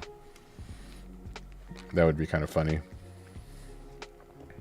I also have some back issues, Phaedros. So a long time ago I injured it, and I have some herniated discs, and I basically every once in a while I kind of tweak it, and I'll kind of get some muscle spasms and stuff. But overall, it's not too bad. It's like, it's definitely been worse in the past. And like right now, it's not bad at all. That's why I'm a big proponent of people taking care of their back, for sure, for sure. What camera do I have? You have a Canon R50. I have the Canon M50, the original one. I got this thing, goodness, way back in like 2020 or something like that. And I got it because they had advertised. So I can do a digital zoom, but so what I'm doing is, let me explain. So this is the camera on its like most zoomed out setting, filming in 4K, which the M50 has like I think it's a 1.6 times crop. So it's actually like, it gets a little bit of zoom just by going from 1080p to 4K. And so this is the main zoomed out picture. And then in OBS, I've created a second scene, because this is 4K, but I've created a second scene where I've just zoomed the scene or the canvas in. Yes. And so I switch between the two scenes. So it doesn't lose any resolution because I'm not changing anything physically on the camera. However, I can also go up here and actually zoom in on my camera. And so like if I held up the mini, like this isn't really that much bigger than if I did the double zoom. But if I zoom back out like this, right? But then if I switch to my other scene real quick, hold on. So there's that. But then if I was like, oh, I want you to see this detail on his nose, I can now zoom in ridiculously far. But by golly, it is hard to get the focus just right when you're zoomed in that far. There we go. Look at him up close. Look at all those details. Look at them snappas. He's got teeth in there. That cup of what is clearly coffee looks great. But yeah, so if I zoom back out, and I usually leave it zoomed out, and there's a reason for that too. So when it's zoomed out, if you notice, he is in focus at a pretty, he's not quite in focus here maybe, but you can still kind of tell what a lot of the details are. But as they get closer, my depth of field is deeper if you're zoomed out. And so I'm zoomed out really far, and I think, and mine's at like 15 millimeters is the lowest. Mine's at 15 to 45. Yeah, 15 to 45. This is just the stock lens that came on this camera. I don't know a ton about cameras. I've spent years trying to figure things out. I watched, like, Miniac has a couple of videos where he talks about his cameras in depth. Like, he has one where he's streaming, and one he like goes over his absurd streaming setup, and then he has one where he talks about his new setup at his now old studio because he moved back into his house recently. But he's one of the only painters that's like really gone into depth of like how to do this with their cameras. And definitely drink that. Hold on. So this is also merch. I created this mug for merch because I thought it was hilarious. And so there's a mug that says drink this and a mug that says don't drink this. And both of them are in my merch store because I thought it was hilarious. But yeah, so that's how I use my camera basically. And Miniac also pointed out, they both say drink this. They do technically both say drink this. This one just says don't in front of the drink this. But my camera is also mounted. You can't, hold on. Switch to webcam only view. can I tilt this ever so slightly? So my camera is mounted upside down, almost directly above my head. And you get a better angle of what I see with it upside down versus if it was like mounted on the ball head right side up, because I can get it closer to my head, and then my canvas is flipped in OBS. Is Army Painter my preferred brand of paint? That's a good question. I do use Army Painter for a lot of things. And I especially like their newer War Paints Fanatic paints. I use those a lot more than their old stuff. However, I also have some Vallejo and I have some Citadel paints. These are the main paints that I had in my local area for a while. None of our local stores had very many other options until very recently. But I've had pretty good luck with Army Painter, especially the new War Paints Fanatic stuff. Their old stuff, like this, their old is not great. Some colors were okay, and some colors were really terrible. But I also had some bad experiences with some Citadel paints, like Corax White, absolutely terrible. I hate that. I hate that paint. Oh, excuse me. Sorry. I always take care of the aftermath. He'll be fine. Just rub some dirt on it. It's true. The Citadel's white might as well be chalk. Exactly. That's the problem I kept running into. And so for white, I've actually picked up this Pro Acryl Bold Titanium White. Love this stuff. Like everyone talks about it. Everyone is like, "Oh yeah, get this. It's great." No, I'm serious. Like it is amazing. So quick example. So when I prime my minis, I usually do a zenithal highlight. Okay. I prime with black, and for a while I was using the Liquitex acrylic ink to do my zenithal, because a lot of people were saying like, oh, use inks, use white inks. It's really good for zenithals, and white inks are great. And they're really good. So here's a mini that was primed in black, and then I used white ink over top of it. And so, oh, and a zenithal, sorry, I'll explain, come get some. So a zenithal highlight is where from underneath it's still black or shadowy, but then from up above I have sprayed a highlight, which I've used white in this case. And what this does is on your model, you have some now more natural looking shadows, and your colors, like pure white doesn't look great on models usually. Having some shadows built in really, really helps, in my opinion. And so, especially on like clone troopers and stormtroopers and stuff like that, a zenithal highlight gets you a ton of details basically right after priming. And so I could go in and paint some black details, like on this guy, and he could be mostly done at this point, right? However, these were both with the white ink, and I think I did a little bit more white on this one than I did on this one. The Pro Acryl Bold Titanium White, it just blows them out of the water. Like, look at this guy. Like, this is insane, the difference, right? And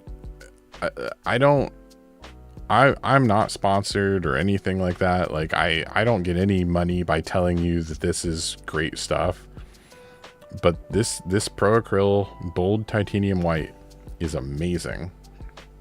And I do, Shinny Wifey is pointing out a good thing. I do have a zenithal highlight tutorial on my YouTube channel if you want to check that out. It's a little old, it's a little bit dated, because I recorded it a couple of years ago, but it does still go through all the steps and everything.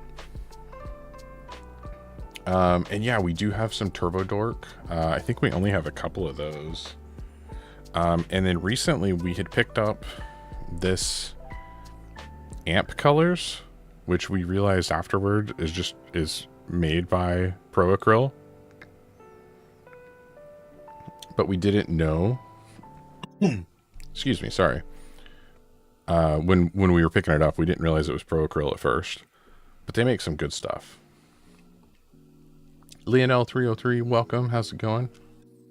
But yeah, this compared to this is huge.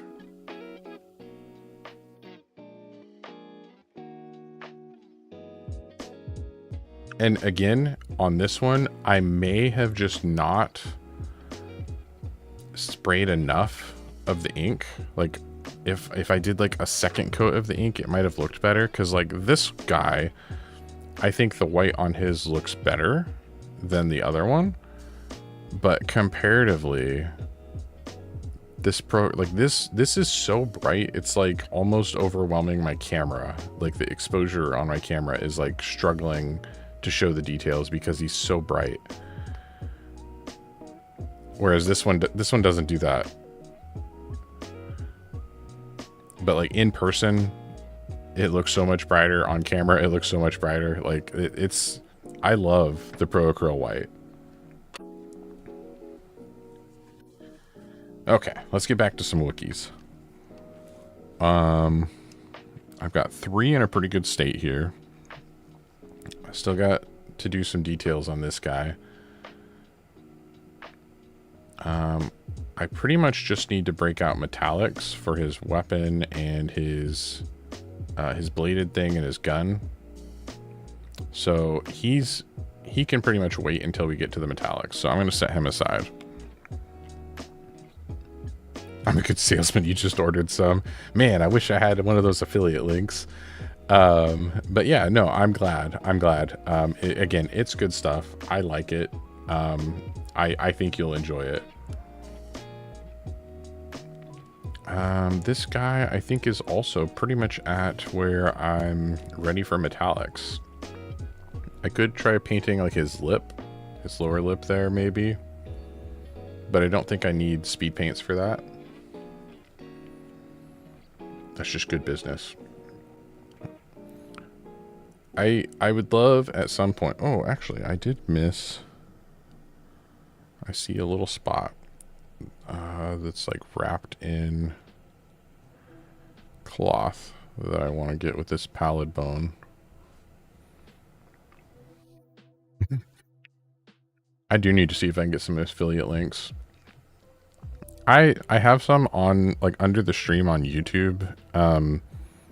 And in most of my YouTube videos, I do have affiliate links for like Amazon.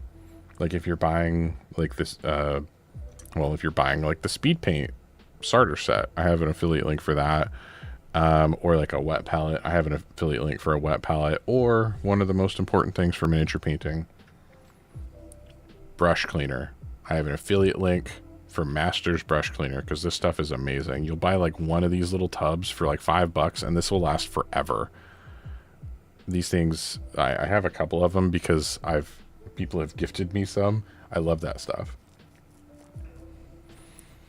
You just have someone link what they want to buy, then you can make one real quick. I could make one for Amazon. But I do think it would also be really neat in the future to have like an affiliate link for like specific companies. Like if someone was like, oh, I want to buy from Pro Acryl, I think it would be cool if I had like a Pro Acryl discount code or something, right? Like I think that would be neat.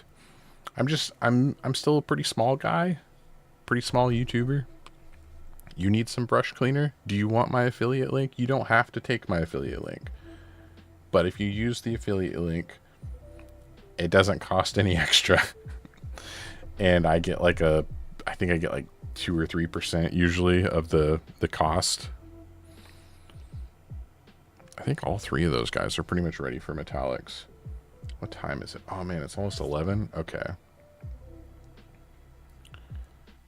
I don't think I'm going to get all 6 of these guys done because I still have these 3 that are sitting over here that I haven't started on. I've done way too much talking about other things. I apologize. So that means we're going to have a part 2 for next week for these guys. That also means I can now pull out the metallics and get started on finishing these guys off, I think.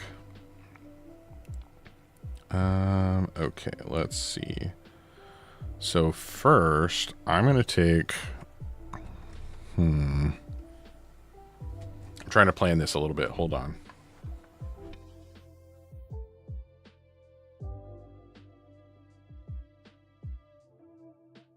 Let me zoom out. So I got this alien graph tuft starter box at my local shop recently. It was like 32 bucks, 31.65.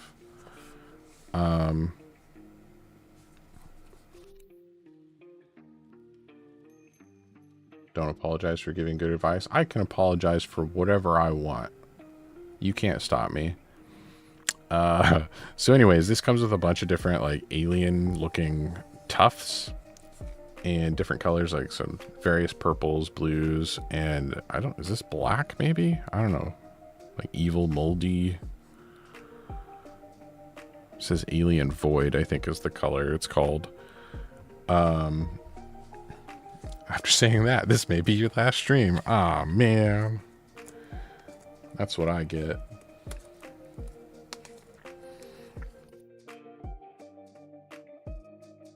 If only I knew how to open this. I have a knife somewhere. But before I grab a knife, I gotta get another cough drop. Okay, so I'm thinking I want these Wookiees to be on an alien planet. So I'm going to use some of these alien tufts on their bases. But instead of just painting their bases brown like I normally do with a lot of my minis, I want like a different color. Like make it look really alien. Because like with this guy, for example, his base is just brown and I added some green tufts and that's fine. I like it. But the Wookiees, I want them to have something else. You wanted to ask us, you're new to painting and you want to learn more, any suggestions? By golly, welcome to the hobby. First and foremost, welcome. Glad you're here.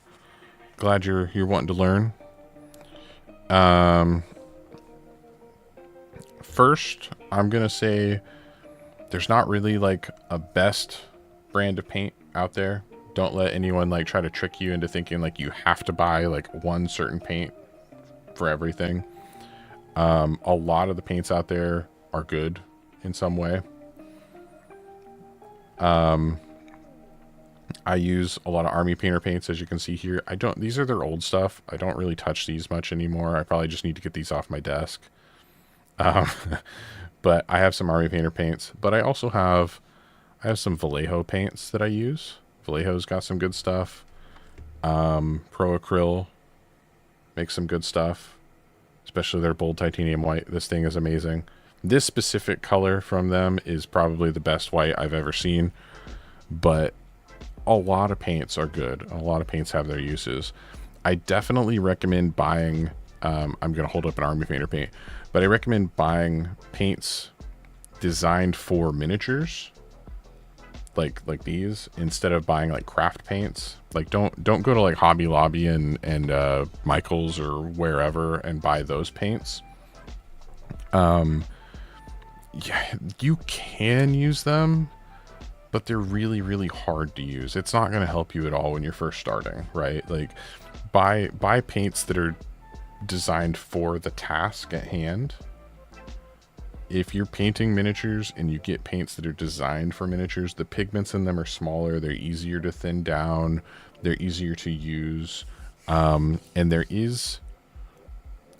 I've been using Sherwin-Williams paint. Should I not do that? Oh my gosh. Oh, that's amazing. Best thing I've heard all night. There is one starter set that I'm going to recommend that I think is really, really good, and like Blood Drunk Bruce just said, take it slow. You don't have to buy. I've collected these paints over years. I did not buy all these at once. Okay, you don't have to go out and buy a ton of paints. Definitely don't buy 10,000 worth of minis and paints. Yeah, don't do that. So what I'm going to recommend is the Army Painter Fanatic Starter Set. Okay. Army Painter actually sent me this box. I have not even opened it yet. It's still plastic wrapped. But they sent this to me almost 2 years ago. It was right after my son was born, and I was like, I don't have time to make a video on this right now, but they sent me this. This is, in my opinion, the best like all-around starter set for miniature paints, which I do have an affiliate link with this if you're interested, but do not feel obligated to click on my affiliate link. But this paint set comes with a brush on primer, it comes with some metallics, it comes with a wash, and it comes with a variety of colors. It comes with a brush, and it comes with a miniature, all in one set. And I believe this set retails for like $40. And this set basically, like, if I was ever to like buy a starter set as a gift for someone, like for Christmas or something, and they're like, oh, I'm kind of interested, I'd like to try that out, this is the set that I would get them. Okay, this is 100% what I would buy somebody, because it has a little bit of everything. And again, I do have an affiliate link for that if you're interested. And Shinny Wifey, thank you for calling out everyone who's been following, because I've been terrible at it. I'm not seeing the pop-ups or the notifications for it. And so I apologize to everyone who I've missed. Army Painter, Vallejo, cough cough, not Citadel cough, Pro Acryl are the best of the best. I agree with that. I think Citadel has some good paints, but I feel like Citadel's paints are they cost more than what they should for the quality of paint, in my opinion. There's kind of a premium on them.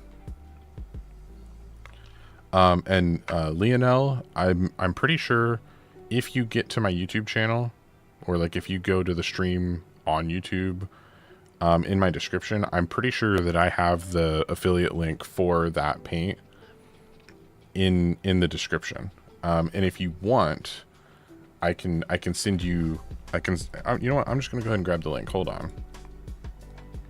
I'm going to grab it just in case, once I figure out how to get to that page, because I'm not on the right spot. Hold on. Sorry. I'm really bad about this. I'm so disorganized. No, I don't want to listen to ads on my own stream. Yeah, here we go. Okay. Copy link. And into that's not what I want. Hold on. I did not copy the right link.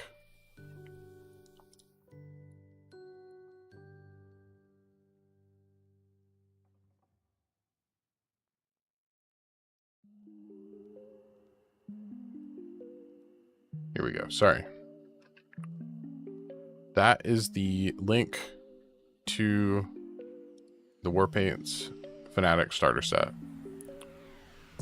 And again, I highly recommend that set. It's got a little bit of, oh yeah, and I have a Discord as well. And I believe my bot is working. There we go. It's a small community, but everyone is welcome. Definitely share any progress of minis. I probably need to set up a channel where other people can share, like if they stream or something too, because honestly, like the streaming community with miniature painting and stuff, like we share a ton of viewers and everything. Like there's so much information and so much like camaraderie between other miniature painters and stuff. Oh yes, cheap brushes are perfectly okay. This brush, this is what I've been using for most of this. Oh, next, you'll tell us to share our army list. Yeah, share your army list. I do have a couple of channels in there for tabletop gaming as well. And so, like, if you are, you know, playing Star Wars Legion or Warhammer or whatever, you're welcome to share stuff from your games or pictures of your minis, whatever you want. But this brush came from like a $5 package of super cheap brushes at like Hobby Lobby. This is not an expensive brush, and this is what I've been painting with all night so far. I guess I technically started with this one, but it was the tip was spreading too much, so I switched back to this one. But yeah, cheap brushes. You do not need to spend a ton of money on brushes. I think my most expensive brush that I almost never use, I'm kind of scared to use it. I bought a Winsor & Newton #2 brush, and I really like it. I use it sometimes, and I think I spent $20 on this brush. But again, I'm almost scared to use this brush. I mostly use really cheap, like $5 or less brushes, or like I'll buy a pack of several brushes for like $10 or something like that. I ordered the bundle packs at Golden Maple. It comes with like 12, from dry brush to small baby one for $16. Ooh, that's not bad. Frame it and hang it up. Again, I use it a couple of times, but I really don't use it very often. One of my local stores had an AK Interactive brush that I picked up for, I think it was $5, and it seems fine. Most of the more expensive brushes aren't necessarily, like, they're not going to make you a better painter. I recommend getting a pack. Hold on, I think I actually still have. This is the pack that I had. So this had like 10 brushes in it or something. Like, as you can see, this one matches those, but it had a whole bunch of them, but they were all different sizes. So like this one's a #5. Oh my gosh, you can't see that at all, but this is a #5. But a pack like that has a bunch of sizes in it is really helpful, because you might find that you really like a size 2 or a size 3, or maybe for fine details, you really, really like a size 0, right? But you might find, because some people like bigger brushes, some people like smaller brushes. The most important thing on most brushes, let me zoom back in here, apologies. Even for the super cheap brush, it comes to a pretty fine tip. You want your brush to have a fine tip. The better tip, and this one is starting to hook a little bit, but with a little bit of cleaning, it'll be okay. But if a brush, like I have a really small one here. This is like one of the ones that Army Painter sells for like a tiny detail brush, but it doesn't really stay to a fine tip. Like, it's small, yes, don't get me wrong, but the tip isn't super pointy, and so sometimes it's really hard to paint like eye details or something like that. Best detail brush I've gotten was from my son's Play and Paint Craft from Michael's. See? It doesn't have to be anything crazy. All right, let's break out some metallics before it gets too much later. I'm going to try Broadsword Silver. And I'm also using, I should point out, for this whole video, I've been using these speed paints. So speed paints, like this one, for example, are semi-transparent. Is there a specific channel we can share some of our minis? Blood Drunk Bruce, if you go to is it the Welcome channel? No, where is it? Somewhere. I thought there was a channel where you could like choose your roles. Oh, okay. At the very top, there's a channels and roles section. I believe it asks you if you're interested in painting and tabletop games, and you can choose both of those. I don't know if it makes that super obvious to new people though, unfortunately, so I apologize. But if you choose those, there's a painting section and a tabletop game section that are kind of broken up into channels there.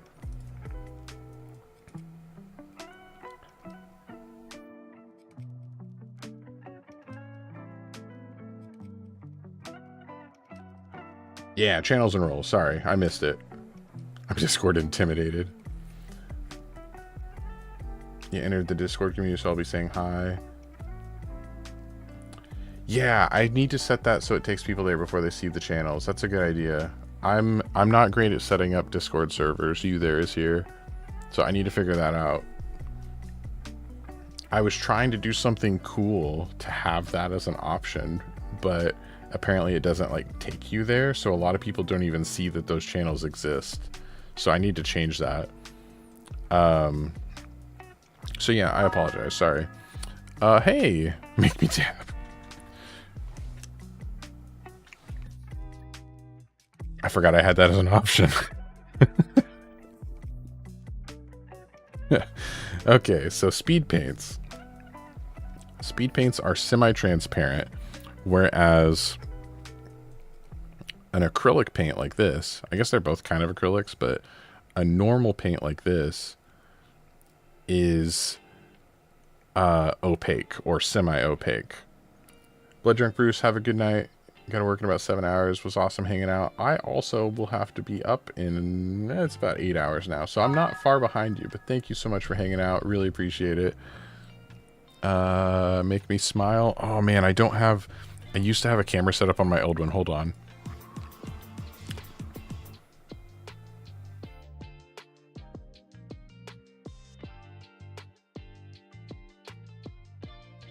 But I used to have a camera set up on my old stream where it would switch to my face, but it was like extra creepily zoomed in, so really all you saw was my face, and I would do that to smile. So I apologize. I need to set that back up on this. But that was from back when I did gaming. Okay, so speed paints, transparent, war paints, or normal acrylics, like if you get like most of the Vallejo. Gosh, I can't say most of Vallejo because now they have a transparent paint too. A lot of companies have a transparent paint and a normal paint. Normal paints, I'm going to call them normal acrylic paints, are mostly opaque. So when you paint over top of something, that color shows. Like if I'm painting over top of black, it's the like gray is still going to show over the black. Speed paints from Army Painter, contrast paints from Citadel, any of those kind of paints, any of the transparent paints. These, you need to paint them over a light color, like priming your minis in white. Because if your mini is black, like for example, I have this Warhammer mini that it probably just mostly looks like a black blob on screen. If I tried to paint with a speed paint over top of that, it's just going to stay black. It might get like a very tiny like tint of whatever that other color was. Like if I tried with the red, because the red I was using like this was like super, super vibrant, right? So it might look like black with like a tint of red, but it's not going to look red. Speed paint does not work over dark primer.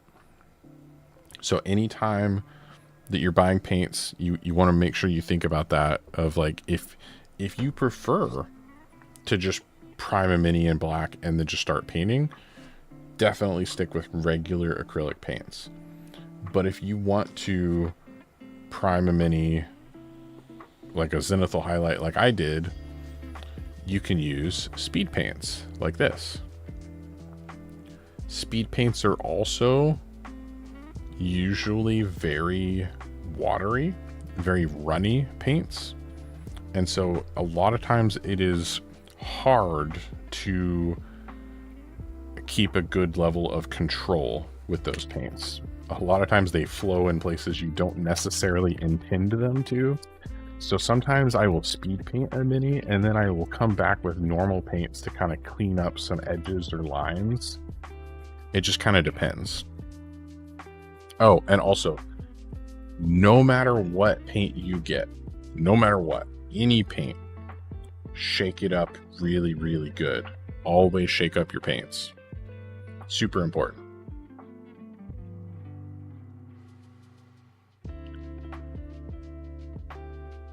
I can't think of a single paint brand that you don't want to shake it up. Oh yeah, Shiny Wifey, true. Don't use a lot of speed paint on your palette. Don't use a lot of any paints on your palette, honestly. I prefer a palette like this for my speed paints.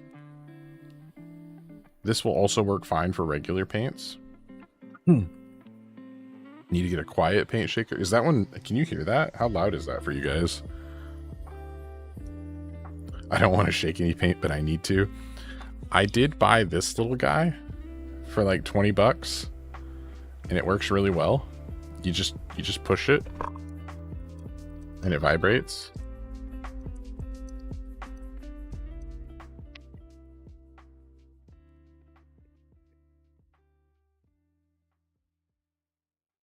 Oh no, I do have one. That thing is great. I love it. For normal paints, I've been using this wet palette. Where's the affiliate link for that? I need to make one of those. So I use a wet palette, which has like a foam layer and then like a transfer sheet. And then you put like little drops of paint on here. You don't use a ton of paint though. Like these little paint bottles will last quite a while. Like you really only want to get like a couple of drops of paint out at a time, which is also one of the reasons I love Army Painter, because they have these little dropper bottles. Like it's got a little dropper that you can get paint out of instead of Citadel's weird paint pots. I don't know if this is all the way mixed up yet. I do need to make an affiliate link for that paint shaker. Come get some. I've also been struggling with that. I've heard that some people have stopped using the Army Painter paper sheets and they've switched over to like parchment paper, which you can buy at like a grocery store for baking.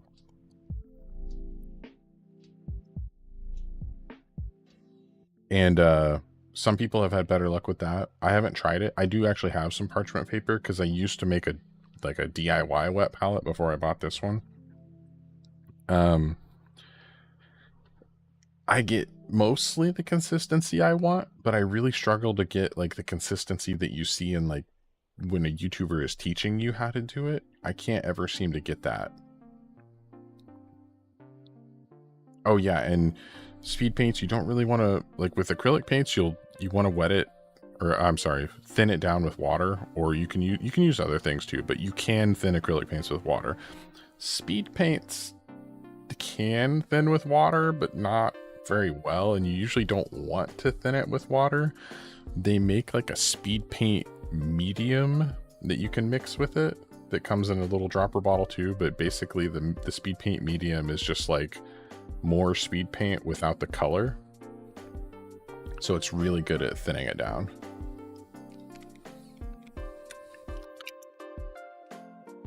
Yeah, Citadel, it drives me crazy how their paint pots work. Now I've got some random bits of dried paint on this bottle. All right, a few drops of that.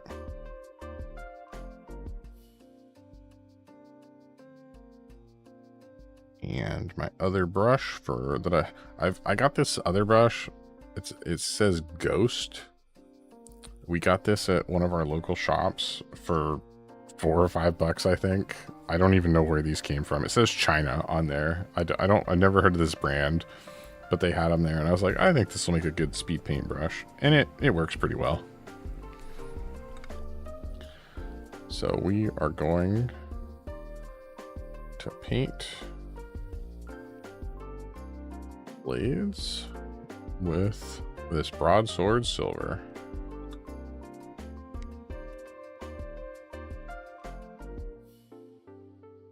Gotta make sure I get the bottom of it too.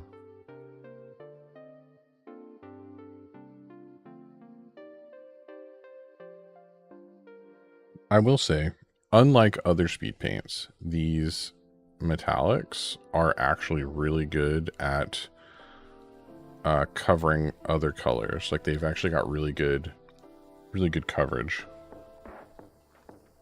I love this silver too. This one, and there's like the enchanted steel, I think it's called. I really like that one too.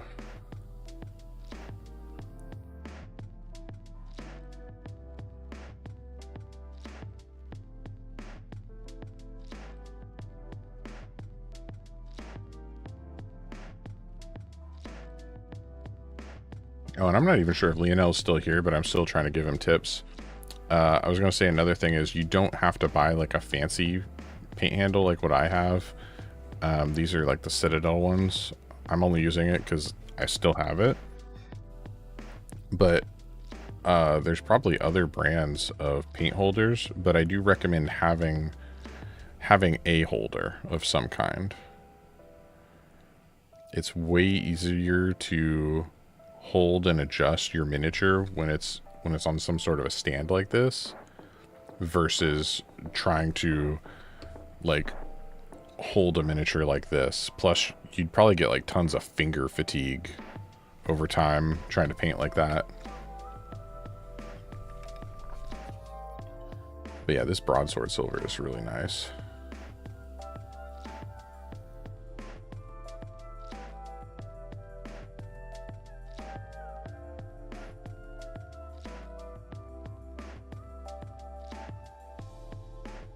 I was really intimidated to paint until painting with speed paints. Helps when I have my models already professionally highlighted. I did all her priming for her. I think that's what she's trying to say, that I'm a professional.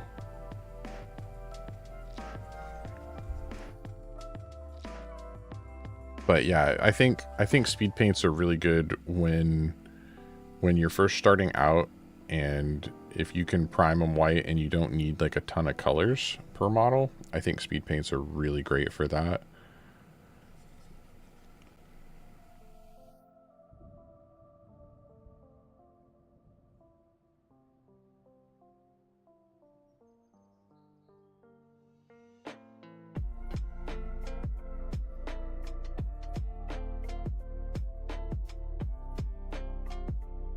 Have any of you ever tried the non-metallic,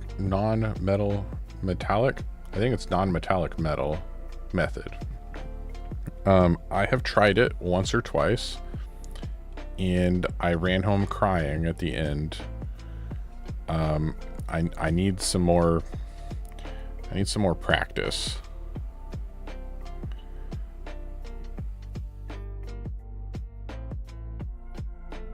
I don't know if he's within arm's reach, but I have a Space Marine that I tried it on. Now he's over on my other shelf. But I tried it on one semi-recently, and I didn't finish the model yet. And there's part of it where it came out looking pretty good, but the other part of it looks pretty bad, in my opinion.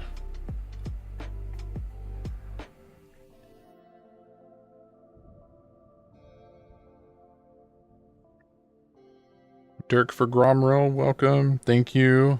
It's a similar method to painting hair, so get that practice in with those Wookiees. The non-metallic metal is?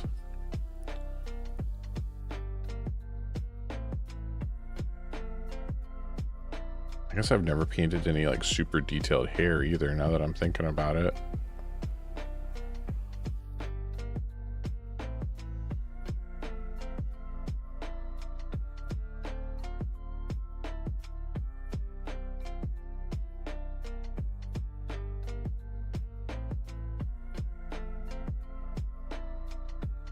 Hair and non-metallic metals are the same. Interesting.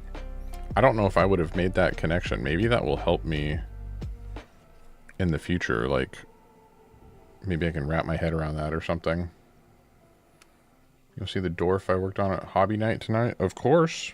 You can show us in your Discord. In my Discord. Sorry. I have a community Discord if you'd like to join and post some pictures there.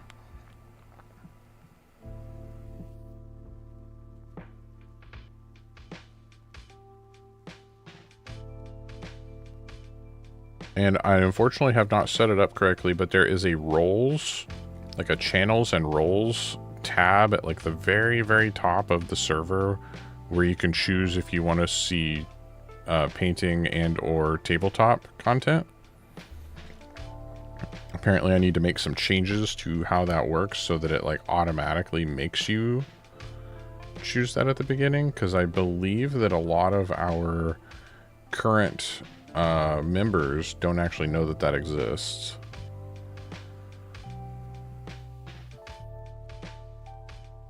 Because I'm pretty sure I did something wrong when I was setting it up.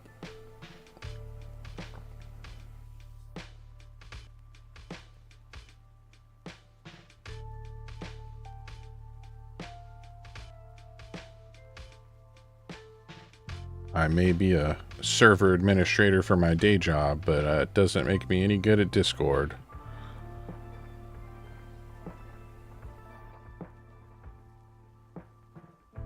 Give me control of it one day and I'll fix it for you. I might have to ask you for some help. I definitely would not mind some backup.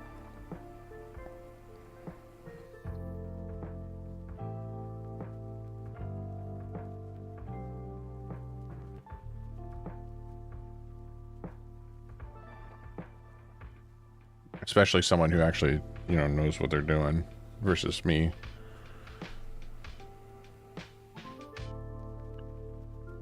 Trying not to get this silver on his hair.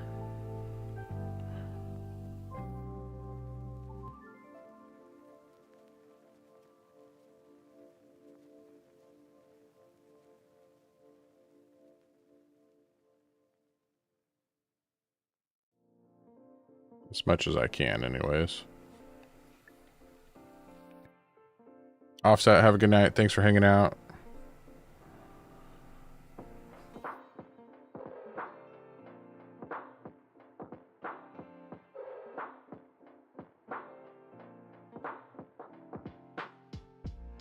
It's looking pretty good. Put it in the work in progress channel. Nice. Okay. I will check it out here in just a second. I've got only a little bit more of this silver that I want to get on my mini tonight, or on these minis, I guess I should say, because I'm trying to kind of batch paint a few of them at once. Which I think I will be finishing up the other 3 next week, I think is how I'm going to do this, or attempting to finish the other 3 next week. So if I can get these 3 basically done tonight, I will be in a pretty good spot. So give me just a second and I will check that.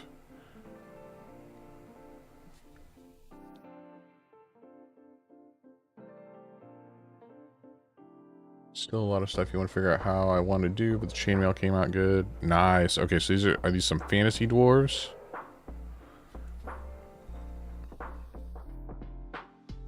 That gun really kind of blends in with his fur.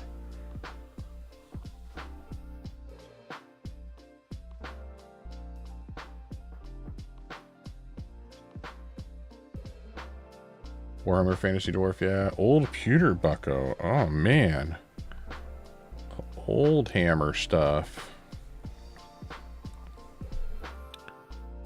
I like a lot of the Warhammer like details of their models. They that's one thing I cannot not complain about their models. They've got some good models. I can maybe complain about the prices of some of their models sometimes. They definitely think very highly of their models, which, you know, in itself isn't a bad thing. There's nothing wrong with that. But it does make it a lot harder for me to collect Warhammer minis versus a lot of others. Imagine collecting old out-of-print pewter ones. I can only imagine that is even worse. Oh, man. All right, let's get some of the silver out of my brush.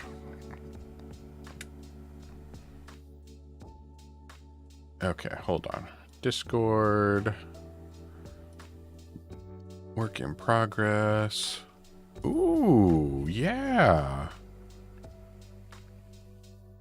Yeah, no, I agree. The beard looks really good. The chainmail looks very good. Did you use a wash on the chainmail to help get it in, like, to darken all the gaps? Like, that looks good. I like that. He's a little guy. He's a little guy.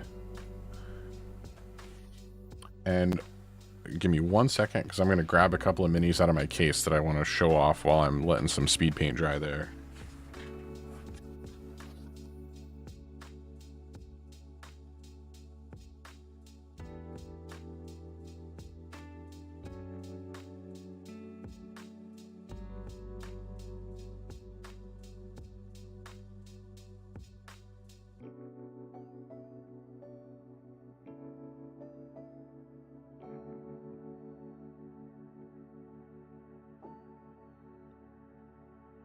Okay. So first off, a couple of things that I've painted on stream. So here was a Space Marine that I painted. This would have been maybe like 2 months ago. My daughter chose a lot of the colors for this guy. I decided I wanted him to be a salamander, but she chose a lot of the other colors on the model, like for the Tyranid head down there, and she really wanted these tentacles to be like red with orange bits, and she wanted the gun to be orange, all that good stuff. So, and she chose the color, the blue and teal colors for the Tyranid. So if I ever paint some Tyranids, I'm probably gonna have to go with this color scheme because it'll match. So yeah, I painted this guy up a little while back. I really like him. This is an older Warhammer one. I painted up the Indomitus Chaplain, and I gave him a Reaver skull helm. And I really like how this guy came out. He looks very grimdark. He's the size of a keycap. Holy moly, I knew he was small. I didn't realize he was that small. Here's a fantasy swordswoman that I painted up a few streams ago. This one is one that I'm pretty proud of her hair. I like how her hair turned out, and I also really like how this cape turned out. I love the highlights on this cape. I love all the flow, the rolls and folds and everything in it. I love how flowy it is. But I really like her hair too. I'm happy with how that turned out. Thank you, Dirk. Thank you. This was one that Mini Shinny again picked some of the colors, but I'm very happy with how she turned out. And it's kind of hard to tell, but I did also, let me zoom in here. I also painted her eyes. It's not in focus. There we go. They're very tiny eyes too.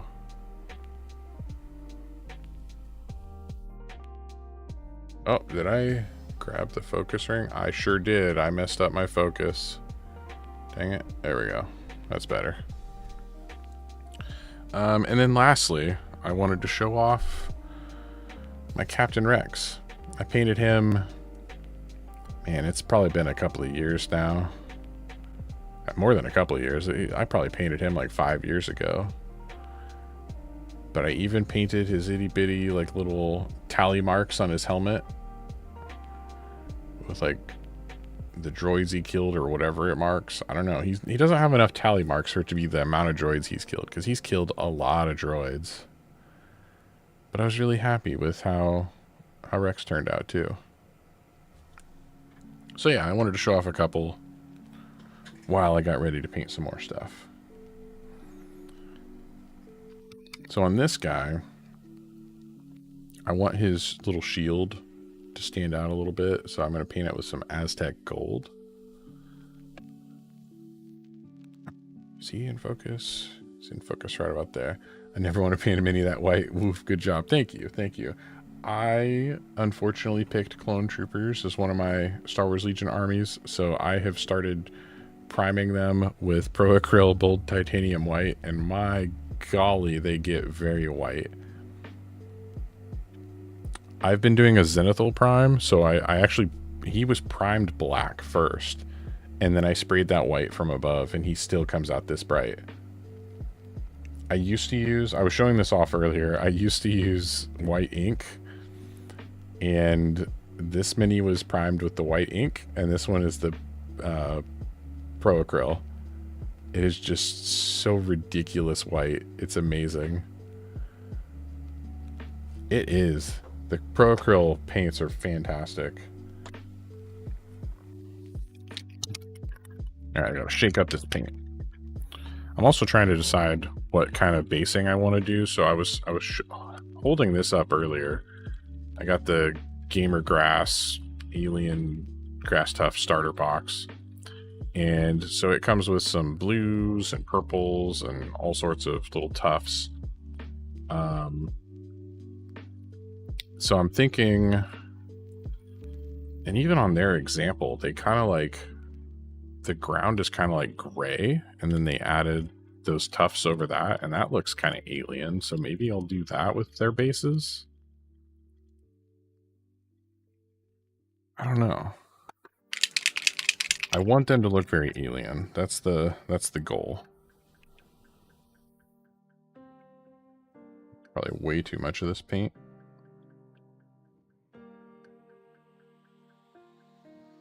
Come get some. Thanks for hanging out, man. Hope you had a good evening.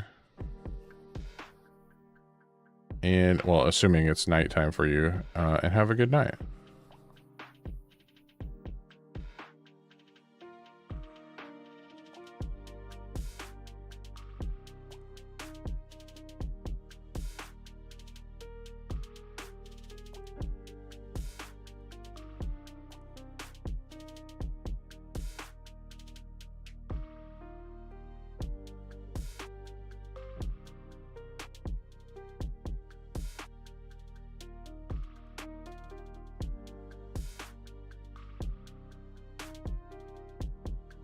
Aztec Gold is a good color too. Honestly, like a lot of their speed paint metallics are just solid colors.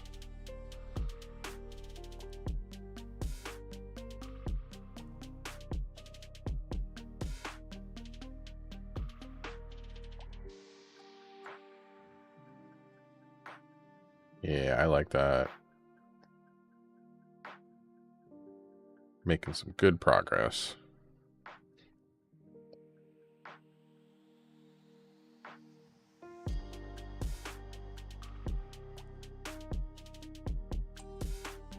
Okay, so next, I want to try to do this quick because it is getting late. I'm going to take some deep gray, just normal acrylic, and water this down just a little bit and paint over their bases to get just a layer of gray.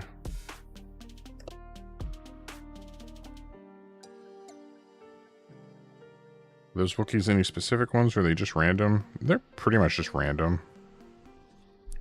They're just like a squad you can have in Legion. Like, I don't know if any of them are supposed to be like named characters or anything like that.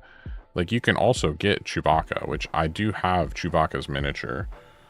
And someone had asked about him earlier, but I think he's with all my Rebels on the shelf. Like in the box.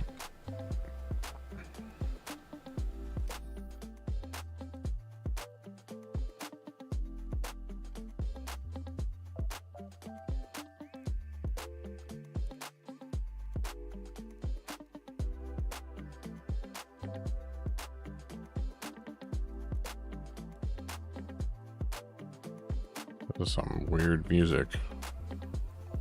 Not even gonna lie.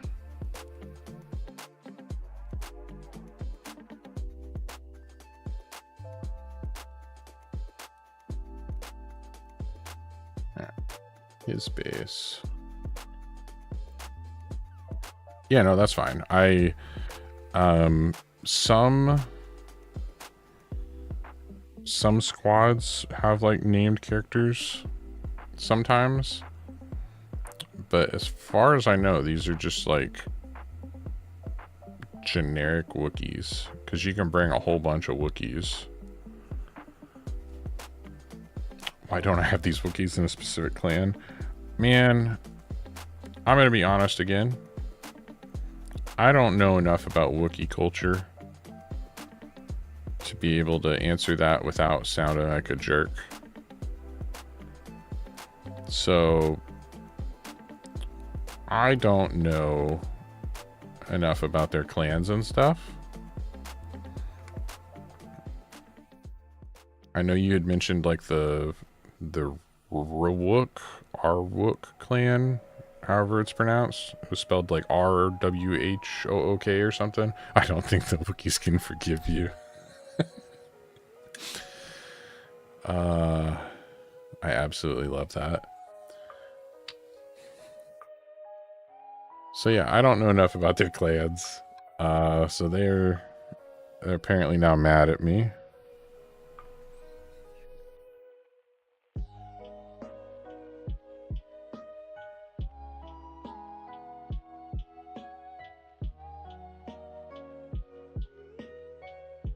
And that makes me giggle. I know it's like, you know, supposed to be like a threat or something, but it makes me laugh. These Wookiees are mad at me for not knowing their clans and stuff.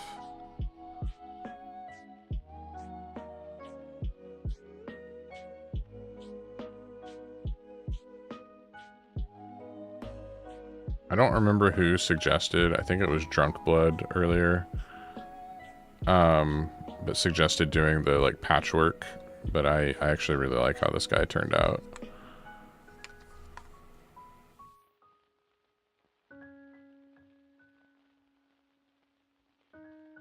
Okay, so we've now got...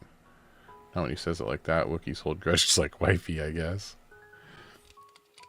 That's probably true. I mean, they live forever too. They live like hundreds of years. So they can afford to hold a grudge for a long time. But yeah, no, I don't know enough about like Wookiee clans and stuff. That would be really neat to like paint up a whole squad as like a single clan. But you don't even know King Grakchava. I do not. The only one that I knew that I thought was a king was Tarful.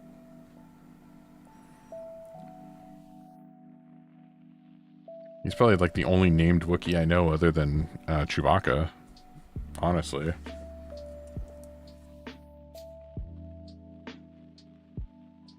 I just don't know enough about Wookiees. I'm sorry. I apologize to all the Wookiees out there. All the Wookiees who may or may not be watching, who might watch this in the future. I apologize to all those Wookiees. I just don't know enough Wookiee culture. Ooh, okay. Alright, hey. Hold on. Let's zoom out. Kind of an unboxing. Not a Wookiee, but still. Purple Mando, how's it going? So this is kind of a nice little... It's got a little instruction booklet on top, but look at this packaging. Look at this. Some nice tweezers. Ooh. Those are very nice tweezers. My gosh. Tuft tweezer is what it says. So, oh, and there's some super glue. I could always use some more super glue. Oh, PVA glue. It's not super glue. I could also use some more PVA glue. Good. And then we got 4. This is a really big box for... I don't want to say not a lot of stuff, because, I mean, obviously I'm getting several different tufts, but, oh man, these blues. I like the varying sizes, too. And then these purples. Oh my gosh, some of these are tiny. And then these are some dark purples. And then black. Oh my gosh. I like these. These are going to be fun.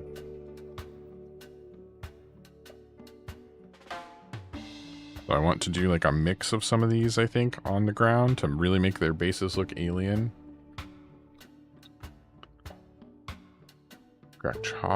Grakchawa is the reason Wookiees remained neutral during the start of the Clone Wars, and his son's death is why they joined the war. Oh, okay. Excuse me, sorry. So now, I'm going to take some... Oh my gosh, did I miss? Oh, I'm sorry, Kobe the Painted, I missed what you said. I thought it was a long time ago. It is totally a long time ago. They're still holding their grudges, though. Luckily, Shinny Wifey is here to correct me and call out on stuff. But I'm going to switch to some ash gray, go back to my double zoom, and we're going to paint a little tiny bit of details on the rocks on their bases. Real quick.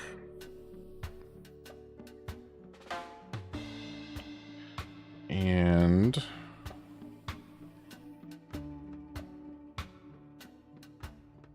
basically...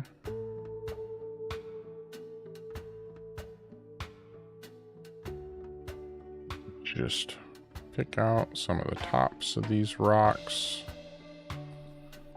and make them not just look like perfectly gray blobs.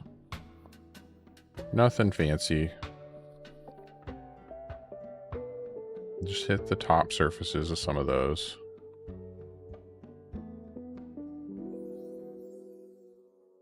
Okay.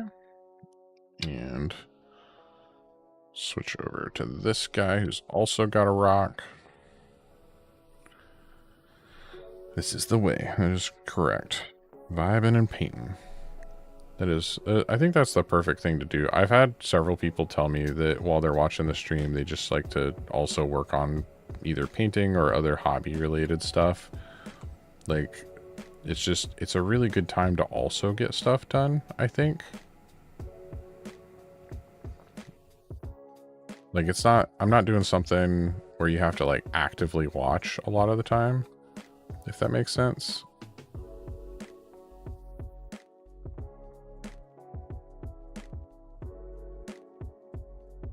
There, okay. Little bit of gray. Nothing crazy. And now we're going to start adding tufts to these bases.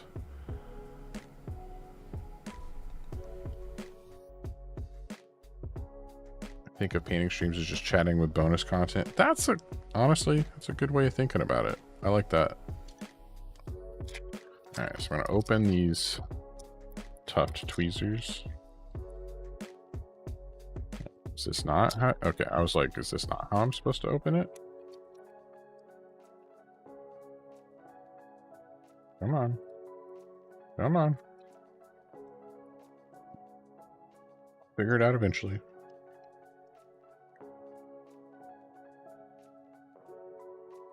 Oh, wow, yeah, those are super nice tweezers. So not only are they kind of thick, they're like, these feel like super durable. But like, they come to a nice flat tip. Got a really nice point on them. Those are some nice tweezers. But yeah, these just came with the gamer's grass stuff.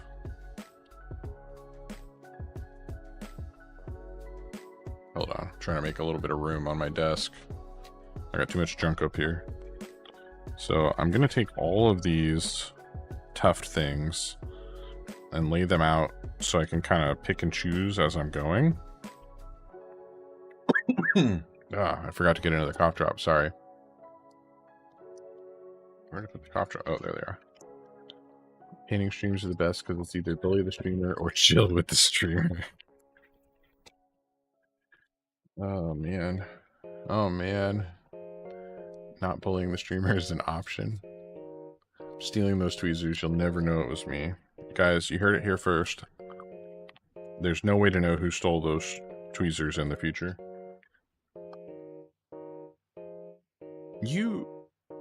Okay, she bought...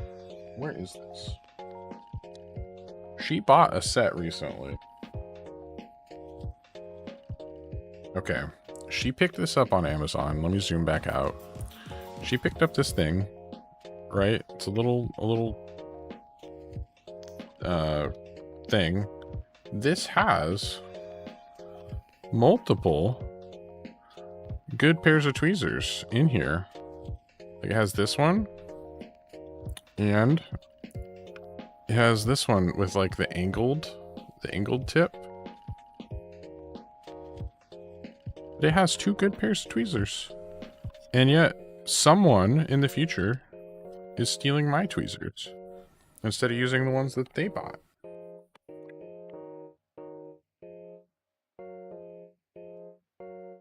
Turns out saying nothing when you're usually the one interacting is also seen as bullying. Oh man. It was an Amazon overhaul grab. Was it really? You got that whole thing on Amazon overhaul?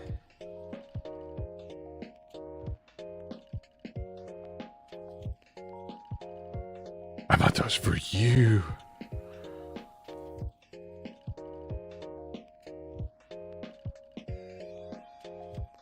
Oh my gosh, I love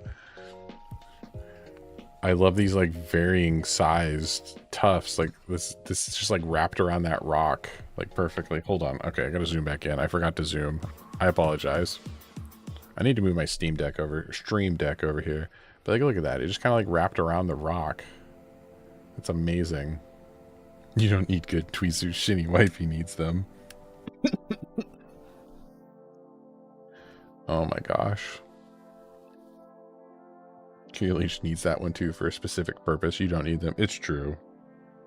It's true. I probably don't need them.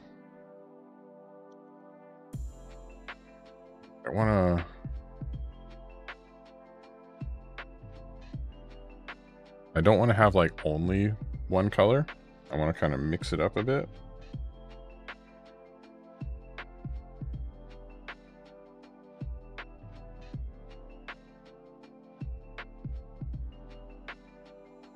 I'd have to pull out everyone's splinters. That's, you know what, that's probably true.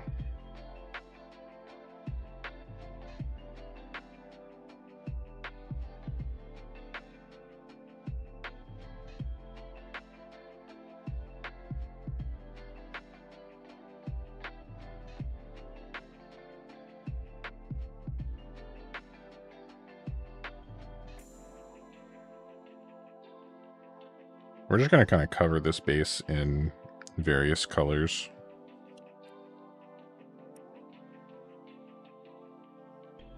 Just kind of keep going back and forth, mixing and matching. I think that'll look good. Well, back to telling you Wookiee names for no reason, because you will 100% forget. How do you know me so well? We've only just met.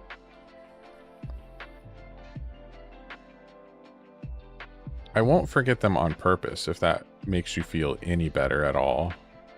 I don't know why it would, but you know.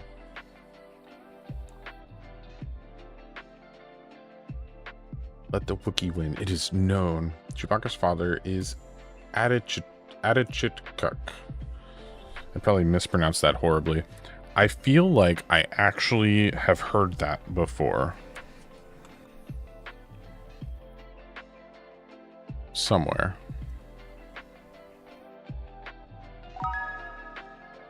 Hey, Gilded Brush Studio. Oh my gosh, rating with a party of 40.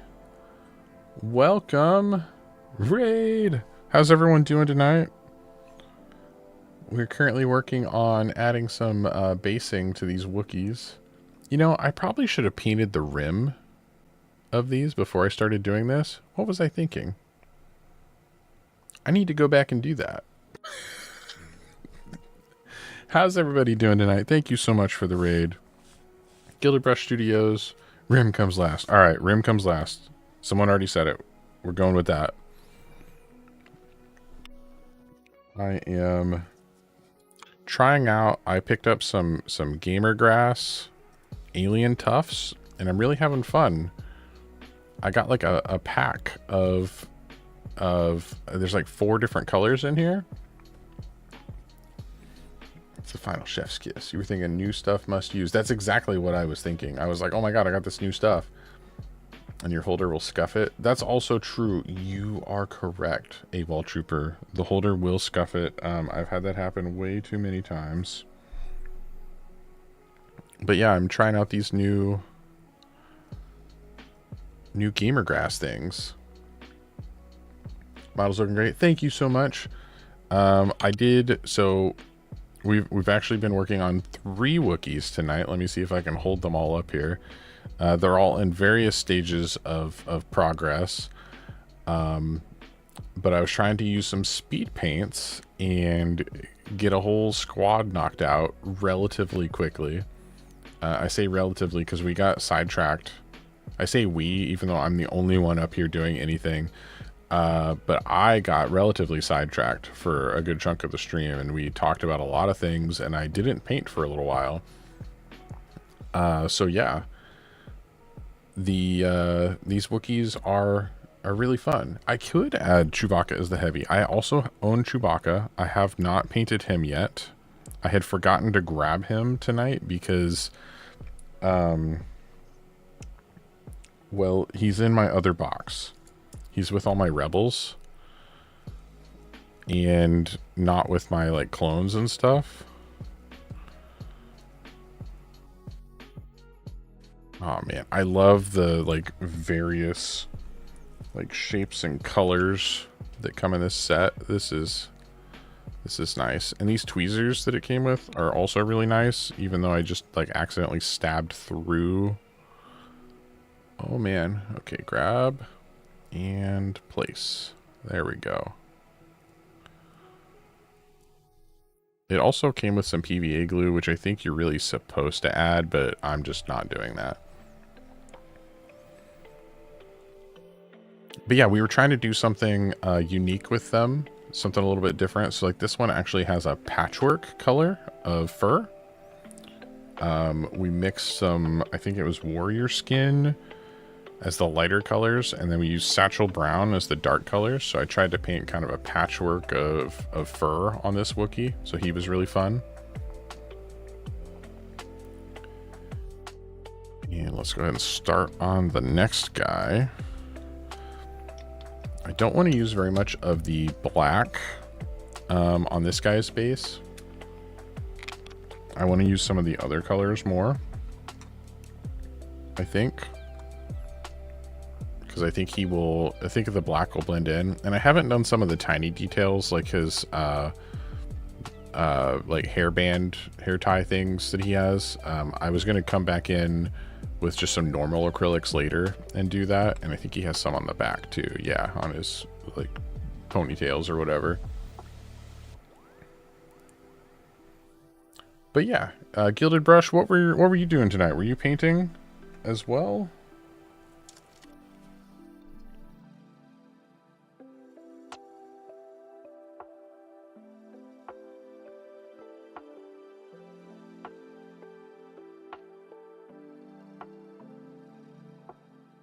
I love that this comes in such like varying shapes. I've never used the Gamer Grass stuff before, but they had it at my local store, so I had to pick some up.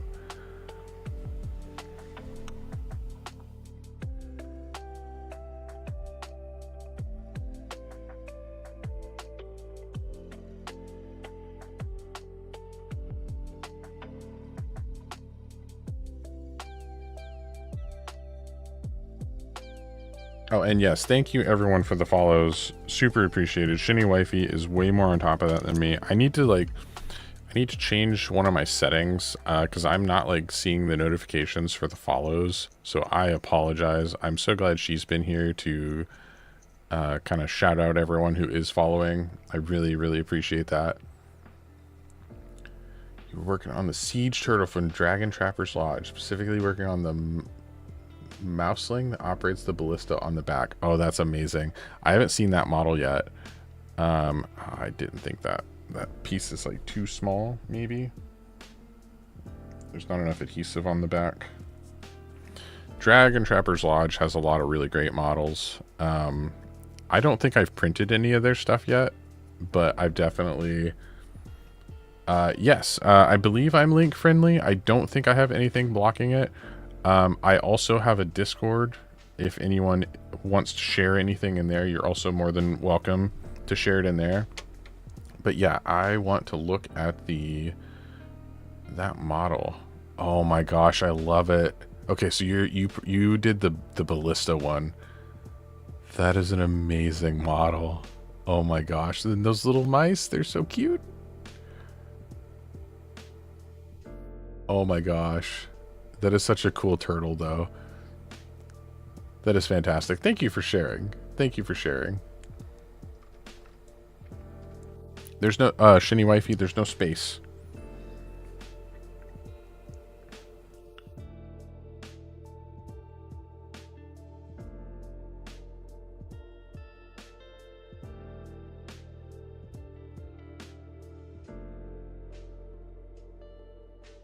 Share my list and I'm playing in like 30 minutes. Gotta go so I can play. You there's here. Thanks for hanging out for so long. Good luck with your game. I have mixed feelings about DTL. Sometimes they put on too many details. So I definitely think that a lot of the miniature creators, especially STL creators, I don't want to say a lot. Some of them definitely, I think that, you know, they're making a really cool model and they don't always consider how small it's going to be when you print it. And so I think that that's like part of the problem. They're great for one-offs, but if you need to do a bunch, yes, yes. Necrotomb, welcome back. Painting has been going pretty good, I think. We are adding some details to the base because I got this pack of alien grass tufts from Gamer's Grass recently at my local shop, and I wanted to try it out. So I have been basically just completely covering these bases in this this stuff. Why I prefer handmade sculpts over digital? Too easy to zoom in and forget the scale. That's a much a better way of describing what I was trying to say. A more succinct way of saying it. And I do think that that is part of the problem, is just that when they zoom in, the details, it's just so hard to tell like how big it is. I'm doing my vampire counts army from Highlands. They strike the right balance. They feel like modern models but aren't overly detailed. Very nice. I don't think I've checked them out yet. Highlands. Is that their, they have, that's not their full name, is it? They have, it's like Highland something.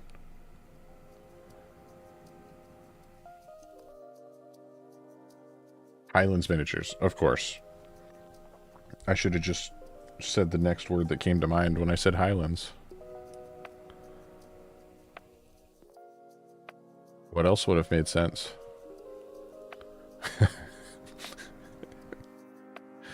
Oh man. Okay, yeah. I'm going a little overboard with these, but I'm absolutely loving them. And I completely understand that, Michael paints minis, not Michael's. My gosh, if you were just the retail chain, that'd be insane. I have a ton of Discords that I'm in, and I've started sorting them into folders and trying to be careful about like which ones I'm interacting in and spending any time in. And like all my miniature painting buddies, I have all of their Discords in one folder. But yeah, I know some of the corpos at Michael's, if that counts. You know what? Good enough. Close enough.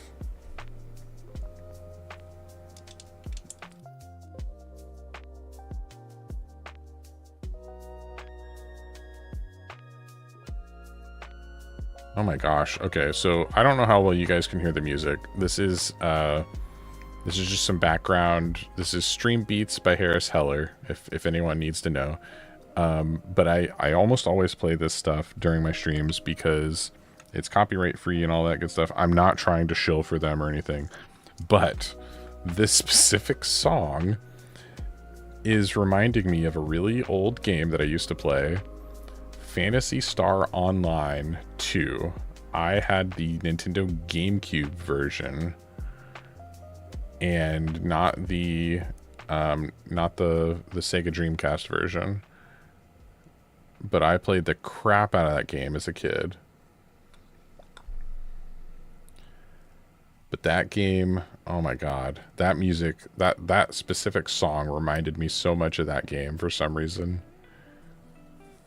Music levels of Chef's Kiss, awesome. I try really hard to get it at that like tolerable level where it's like where you can hear it, but it's not like overwhelming where you don't have to like, I don't know. I want my voice to be heard, not because I'm a narcissist or anything, but like, it doesn't make sense if you guys can't hear what I'm saying when I'm trying to say stuff.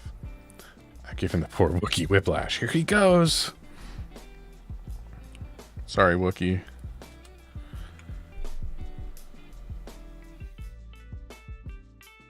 Just trying to put stuff on his base. Look at this. Look at all these colors. Look at all this grass. I'm just having way too much fun putting all this gamer grass stuff on here. Excuse me, sorry. I apologize. I've had a small cold recently. Alright, I gotta get some of these little tufts in here too. Oh, hydrate, that's a good idea. Thank you, Shinny Wifey.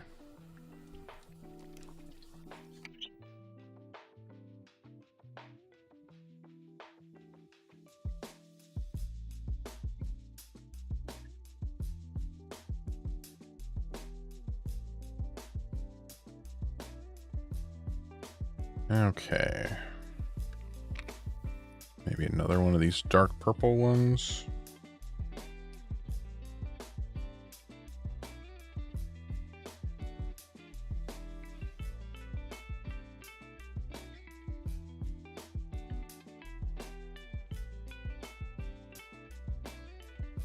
Probably leave a little bit of the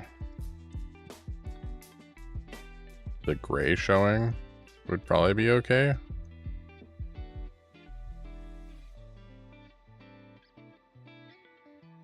Yeah, I definitely did need it. It helped.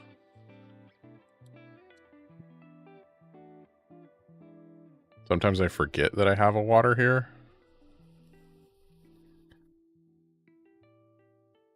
And other times I remember, but I also specifically had to have this cup made. It was very important. Okay. I'm liking that base. It's so dark though. Like it looks way brighter in person. My camera, I think it's like the angle of my camera and the light. Like anytime I try to turn the model so you guys can see the base better, like the shadow of the mini is hitting the base. So I apologize. There's a lot of color on this base, whereas like this one probably looks mostly black on screen, but this is actually purple right here. This one's black, but this one's purple. Well, okay. Let me preface that. I think it's purple. I'm actually a little bit colorblind, and I have trouble with purples. You can try dropping the ISO or shutter speed a little. That helps. Yes. The problem with that is the way I have my camera connected. So I have a Canon M50. You can see this purple? Okay, good. So I'm not completely colorblind. But I have a Canon M50, and I have it connected. The way to get it working the way I have it set up, because it can connect with USB, but then it only displays in like 480p or something like that. Or no, I'm sorry. It was a really weird, it wasn't 720p. It was like 768p or something. It had like a really weird resolution if you connected over USB. But if you connect it over HDMI through like a capture card, the camera doesn't stay on for more than 30 minutes. it will power off. But I discovered if you connect it over USB first, but then don't stream over USB, and then you connect it with HDMI, it'll stay on forever. And so that's how I'm currently doing it, is I have the Canon M50, it's connected with both USB and HDMI. The problem is when HDMI is plugged in, I lose all of the buttons on the camera. Like I can't see the screen to tell if I'm adjusting like the ISO and stuff. So I'll have to mess with it off stream sometime and see if I can improve that. I've been wanting to get a Lumix, Michael, is I think Miniax was using like a Lumix, I want to say a G85 or something like that. But I really liked what seemed to be the ease of setup he was doing with his painting videos, especially for 4K, because also my Canon has a weird crop sensor whenever I'm in 4K.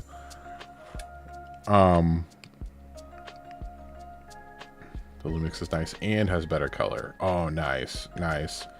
So yeah, I got this M50 years ago when it was cheap. It was on sale and I had like a gift card, and I didn't know a ton about cameras back then.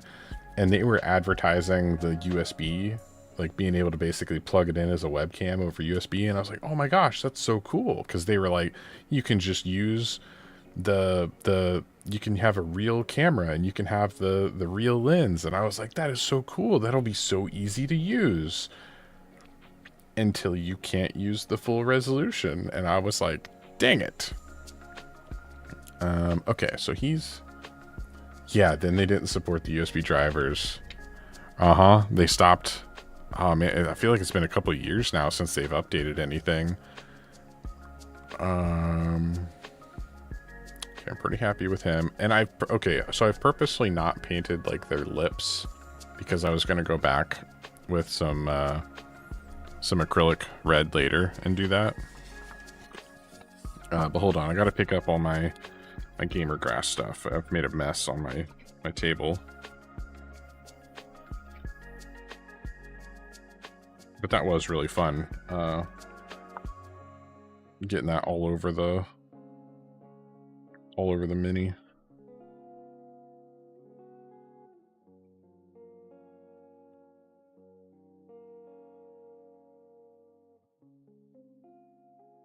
I don't know how that's supposed to go back in there.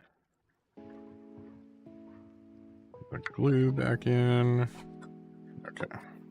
Oh, and the instruction booklet that I probably should have read. Sorry, I was too excited. I just jumped right in and was like, I gotta have gamer grass. Set that over there for now. Okay, Canon wants to monetize every button press. Right? That sounds right. Like, I was so excited for this camera when I first got it, and I still like it. It's a pretty good camera.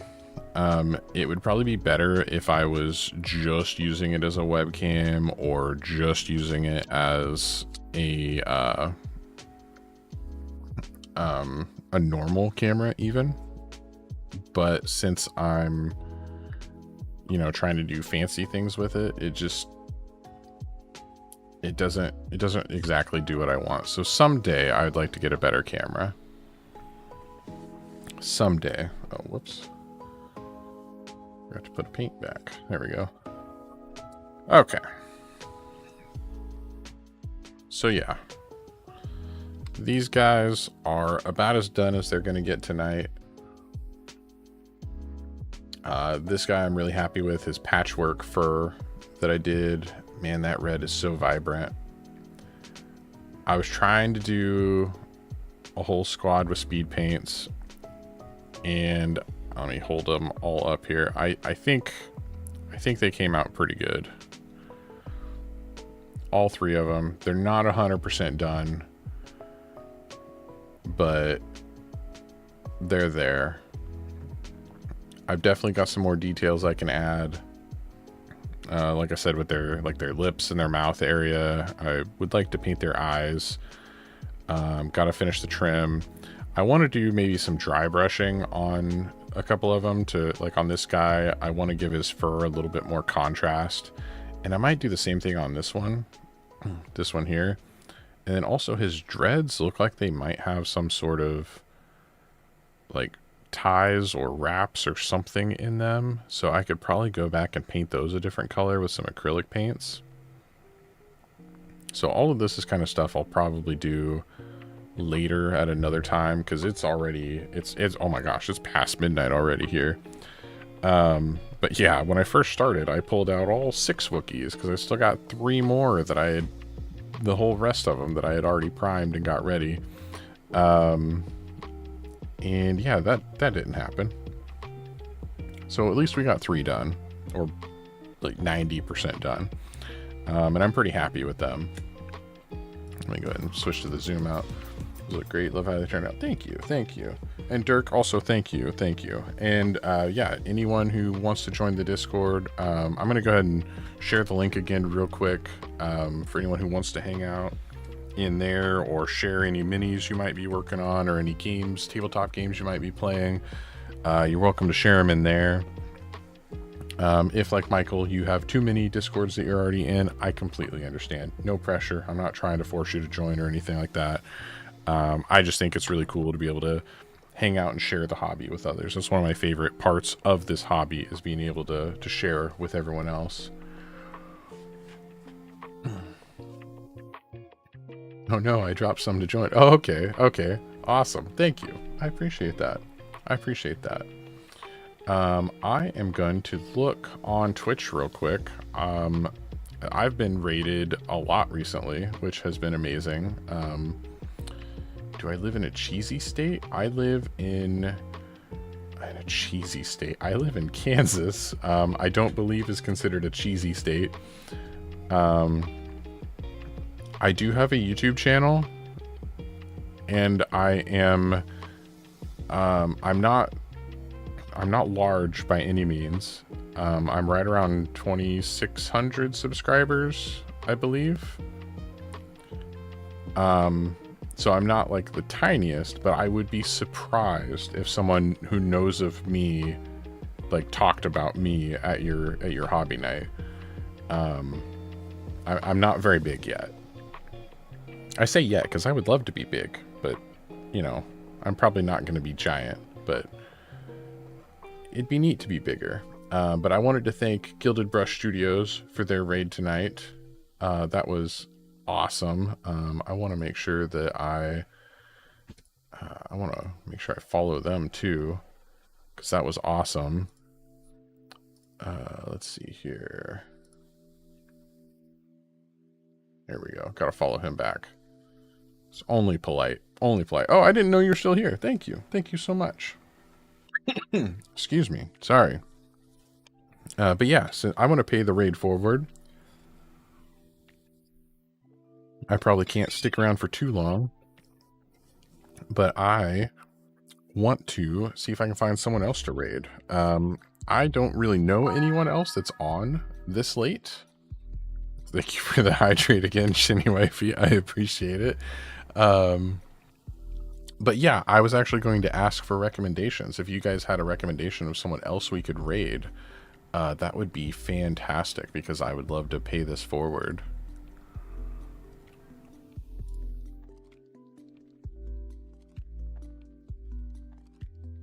So we've got a few viewers right now. That's awesome. Teal Skyer, Adventure Built Gaming, AD Creations 24, Paint Water Sommelier. Oh my gosh, I was watching Teal Skyer, and I believe he was doing like a multi-stream with Paint Water. Was it last week? I think we rated them. Lecter's Kitchen Spoon Handle. Spoon Handle just started. Okay, that might be a good one to jump into then. Especially if they just started. And Wapelius is a great oil painter. I have not even messed with oil painting yet, I should say.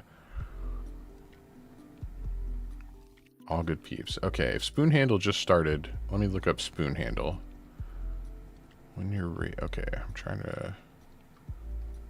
Is there a search bar for when you're trying to raid? Oh, here it is. Okay. I'm just blind. Spoon handle. All right, I'm hitting that start raid button. Oh, stream starting soon. It's counting down. There's 23 seconds left. Okay. Oils are magic. Learning them right now for non-metallic metal. Very nice. Before we raid, I want to share, in case you were on Twitch and you were interested, I do have a YouTube channel. I stream on both YouTube and Twitch simultaneously, so I'm actually streaming on both currently.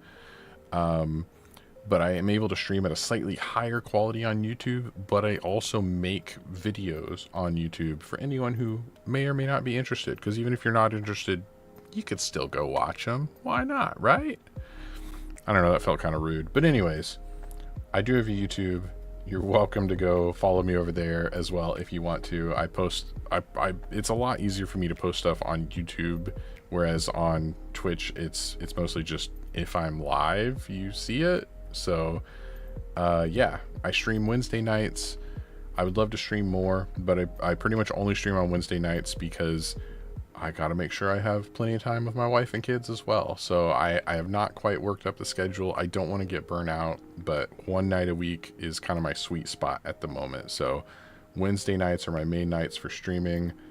And yeah, I'd be glad to see some of you guys again in the future. Thanks for stopping by. Let's go raid Spoon Handle.